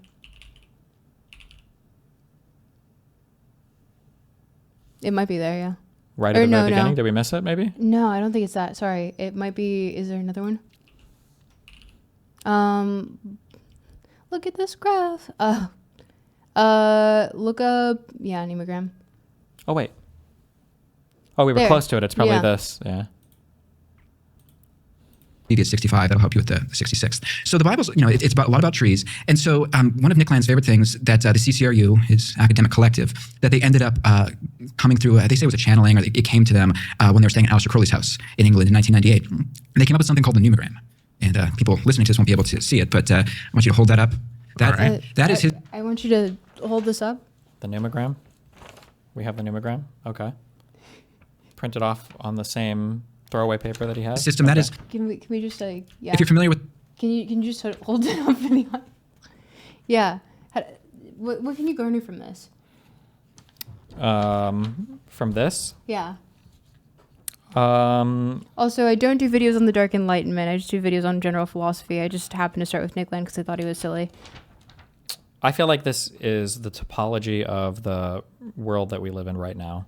Like you can see here, like we start off at the foundational, which is number 1, but we can abstract away in higher dimensions and lower dimensions of spirituality. So you can see how like the 1 and the 8 connect, and that makes sense too, because if you lean 8 over, it's the infinite, and we would have an infinite connection in like the lower worlds. And then you can also see how like when we speak to our own reality, it loops back. This is the hyper, and then the hyper reality. So like from 1 to hyper reality. You can see like 2, 8, like 2 infinites, like you've got your hermetical connections and everything. I don't know. Sorry. How does he get to 45 here? 45. Yeah, how does he get to 45 for the audience? That's the middle age crisis that every person experiences very deep into the. You get it at 45 now? Isn't that middle age? I guess, yeah. 45, 50, I think, is like supposed to be like middle age, right? I thought people got their middle life crisis at like 40. But I feel like midlife crisis is once the kids have like left, it's like that world of your that Yeah. realm. So when your kids are 18, 19, 20, moving away to college, that's like your midlife because you don't have a purpose. And so like what's 3 and 6 and then 21 and 6 again? You guys can see that. what's 3 and 6 and 21?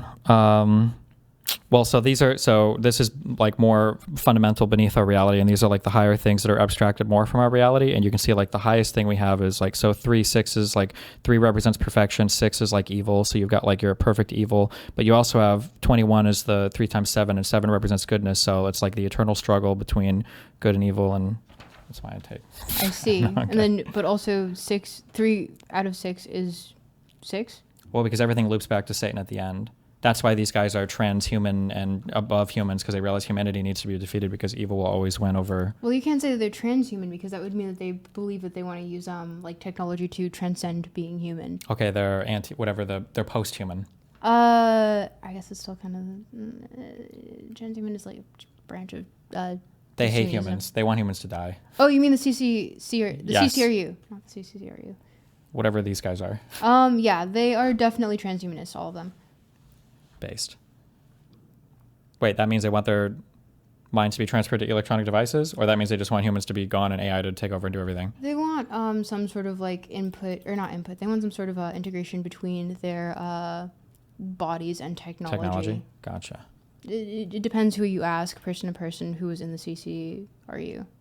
Based. Okay. With the Kabbalah tree of life. Are you familiar with that? The symbol of that? No. It barely. I probably should have printed that out too. I wore a red rubber band from a newspaper on my wrist for most of my life, given to me by my father, just because he worked at a newspaper. And I've been accused many times of being in Kabbalah. I don't know how to pronounce it. I'm an Episcopalian to read. Sure. I don't know shit about Kabbalah, so no, I don't know what the Kabbalah tree. Didn't strike me as a Kabbalah. So long story short, the numogram is, Nick Land, he was on this podcast about a month ago. I think it's Mikey Downs has his Yes. podcast. We finally explained it a little Dangerous bit. He doesn't maybe. show how he uses it specifically, but it's a system of divination that he uses it every 5 minutes to be in contact with the outside, with what he calls the lemurs, which again comes from William Burroughs, which comes from Lemuria. Theosophy. And Burroughs has said it's And the fundamental. lemurs are demons. Yes, he'll use demons and lemurs. The word lemurs originally goes back to Roman times and means spirit. So these are the spirits that he hears whisper. It's literally related to it's pre-continental drift theory of Lemuria, which is a continent that they thought existed before they realized, oh, continents drifted, and there was not an absent continent there. It was Lemuria. So no, it's not demons. It's like kind of the way that you would associate the spiritual with demons is the connection that he's trying to make here. I don't know. Like it gets so far abstracted from what the actual writing was that it's like, what are you doing? whispering in his ear, not unlike Crowley's holy guardian angel, which Crowley said did help him dictate books. He said it was a whisper he'd hear in the back of his head after he'd made Wait, contact. has this guy ever spoken to Nick Land publicly No. or privately at all? No. Okay. All right. Just I mean, I'm sure the thing is that Nick Land will probably talk to anyone. I think Elon recently like retweeted him or something, or Base. like replied to him or something, Okay. which I was just kind of like, why are we here? How did we get With to it- this reality? You'll feel that way watching Elon's Twitter for any period of time, I think. For what it's worth, people want to look up some of the entities Crowley said he was in touch with. One of them, Lamb, in 1917 or so, looks pretty similar to what would later be called a gray alien. It's Yeah, I think yes. it's Just to- like just a to lot kind more of esoteric at this point, but it's entirely. It's if you want to go into the rest of this, we can also just dunk on Andreessen. Oh, for what is a thing that Andreessen has done recently? The lack of introspection. Oh, we watched that clip Oh, you earlier. already did? Okay. Yeah, I have no idea what that. Oh, that just seemed to be one of those what you mentioned, like the post-enlightenment, anti-enlightenment thoughts that basically rejecting every single new liberal idea or whatever. Yeah, I think he just really thought he was cooking for a second. I feel like the way every time I hear Mark Andreessen talk about anything, but it always seems like the dumbest thing I've ever heard in my entire life. Yeah. I don't know if I've heard Andreessen say a single intelligent thing ever in my entire life. I hate that guy so much. I like how he's just like actually thinking about anything and just being. Because I remember like he tried to change the definition on Twitter and he's like thinking about anything and like ruminating on it is like obviously bad. And it's like, no, bro, that wasn't what you were saying. You were just saying being introspective is dumb.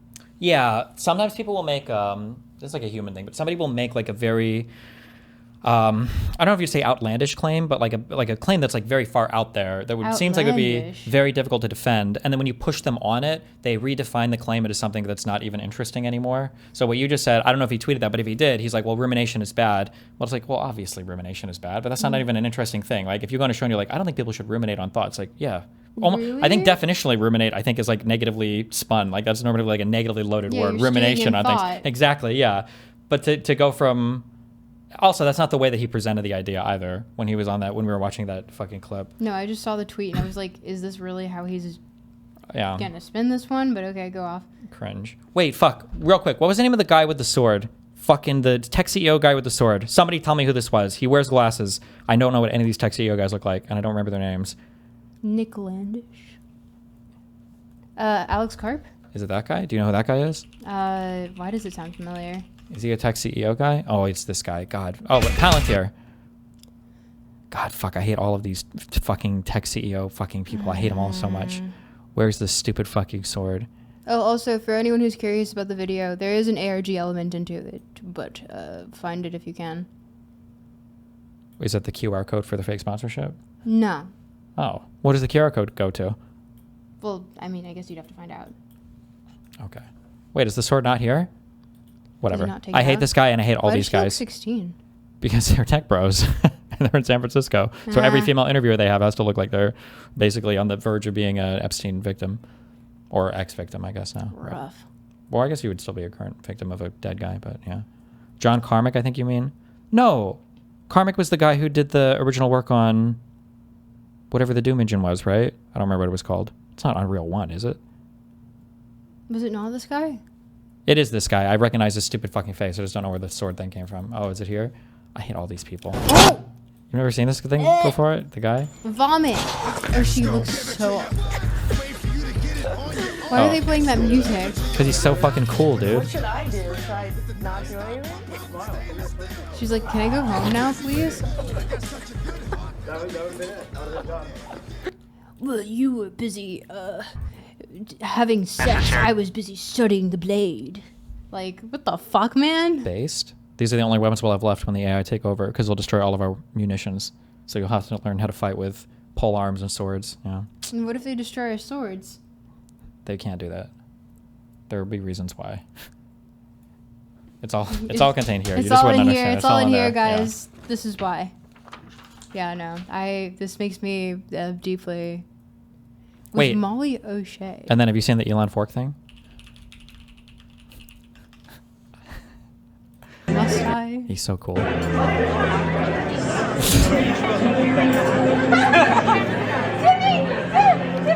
Internet amazed? No. I love it when, like... Everyone just, like, like, oh my god, you're so smart. Wow, I'm so proud of you. He's entering the hyperdimension. True. And it's just, he's gonna stop him. It's gonna be like, man, you're just fucking dumb. Once the new administration comes in, who knows? Yeah, I don't know. Oh, wait. Final meme. Final meme. Do you know why do you remember when Elon was doing the jump thing a lot when he was on the campaign trail? He was like jumping a lot on stage and people were kind of laughing at him for it. I mean, kind of. Do you know why he was jumping? No. This is probably the cringiest thing. Was he like doing the thing that deer do to like fend off predators? So Elon is obsessed with the letter X. Oh! He was, if you look at his stupid fucking jumps. Yes. Yeah, he was trying to like make a fucking X. That's what he. You can't bend your knees, man. Oh my god, I can't believe this is my country's politics. This is. If only it was still like funny. Yeah, it was funnier before they were bombing Iran and school children and everything, but Yeah, no.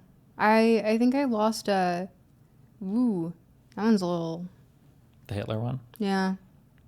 Oh my god, where people tried so desperately. The Elon things were this shit. That was kind of, and he did it twice. He fired off 2 of them, rapid fire, and they tried to find like any fucking still image or video of like Kamala like doing anything, and it's like, let's see the videos, chief. The Elon shit was pretty yikes. Yeah, I don't know. Why must we do such things? He's like literally South African, dude. Like, what are you doing? I feel like he unironically was doing it intentionally, not because he's a neo-Nazi, because he knew it would be edgy and funny and based and epic, and yeah. So it's very much like it's like Twitter 2010 cringe. Basically, it's kind of where he comes from. But a lot of conservatives today are like still trapped in like 2014, 2015, where they'll come out, like especially for media takes, they're like obsessed with like, oh, look at how woke and blah, blah, blah. But a lot of the talking points they're using are literally ripped from like 2015, 2016. Like they haven't they inverted the use of the terms? What do you mean? Like no, I'm gonna butcher this because I saw it for like 5 seconds on Twitter and I was like, this is just dumb. It was like essentially people on the right were saying like things that were very like pop psychology adjacent, while everyone on the left was saying like, oh, like MOG, like X pill, X core, whatever, what have you. Sure, maybe, yeah. They do a lot of the I hate all these people. I have nothing good to say about any of these people. I don't think I do either. One of the funniest characterizations I heard of all the red pill stuff was the idea that like obviously these people attack, like the biggest meme for so long was the whole like gender studies thing or whatever. But if you really think about it, like red pill podcasts are kind of just gender studies for men, and these were like the most popular podcasts in the world for like a year and a half. Did they not realize that? No. Like it's literally just intersectionality, but like a focus on men. And yeah, and white people based. Like it was something that I think Jordan Peterson said quite. I don't know if he said it specifically, but it was what he was alluding to is like the white man is the true neutral. That's awesome. I support that. Do you think Jordan Peterson is alive still? I think his daughter's slowly trying to kill him for the estate. Jesus. Well, she's just feeding him like raw meat. I think he hasn't made any media appearances for a while. I think he might be dead. I think we would know. There'd be like a report or something, right? Maybe? I don't know if people can die secretly. His dead body. Jesus. Maybe though. It's just like why would you get him all the way to Arizona? Make him sell his house. We were looking at that, by the way. It was very expensive. And we were just like, no way we can afford that. But it's very funny that we could probably get like a tour. But, and like see the room that he has that one photo where he's crying in. But also, like I have a hard time believing that he's doing anything but kind of like rotting in her basement. Wait, is that all? He lives with his daughter now? Is that true? I believe so. Ooh, I wonder if he's like on hospice or something. And he's like on the way out. I don't know. Legitimately? I don't know if she would put him in hospice. I think she would just, Okay. Do you have any? She just wants, she just wants to say. maybe. Rob. Do you have any final thoughts or feelings or words or things or? I don't know. I feel like I pretty succinctly took my take on the Neogram, the Dark Enlightenment, all of that. If you guys do feel like interacting with my channel, I'm not going to do probably more Dark Enlightenment stuff until I feel like hating myself a little bit again. But I do really like going into philosophy. So if you feel interested in having that demystified for you, like Lacan's graphs of desire or anything to that extent, feel free to follow at Tropical Stock. Tropical Stock. Is that your same name on Twitter and all the other platforms? Everywhere except Instagram. But if you look at my YouTube, that's where my Instagram is linked. Okay. Thanks. So yeah, Well, thanks for joining us. thank you for having me. Yeah. I'm going to unplug all this mic shit and everything, and I will be back. Stay safe. Be careful. Bye, chat. Have some piano musics. I'll be back. Be careful.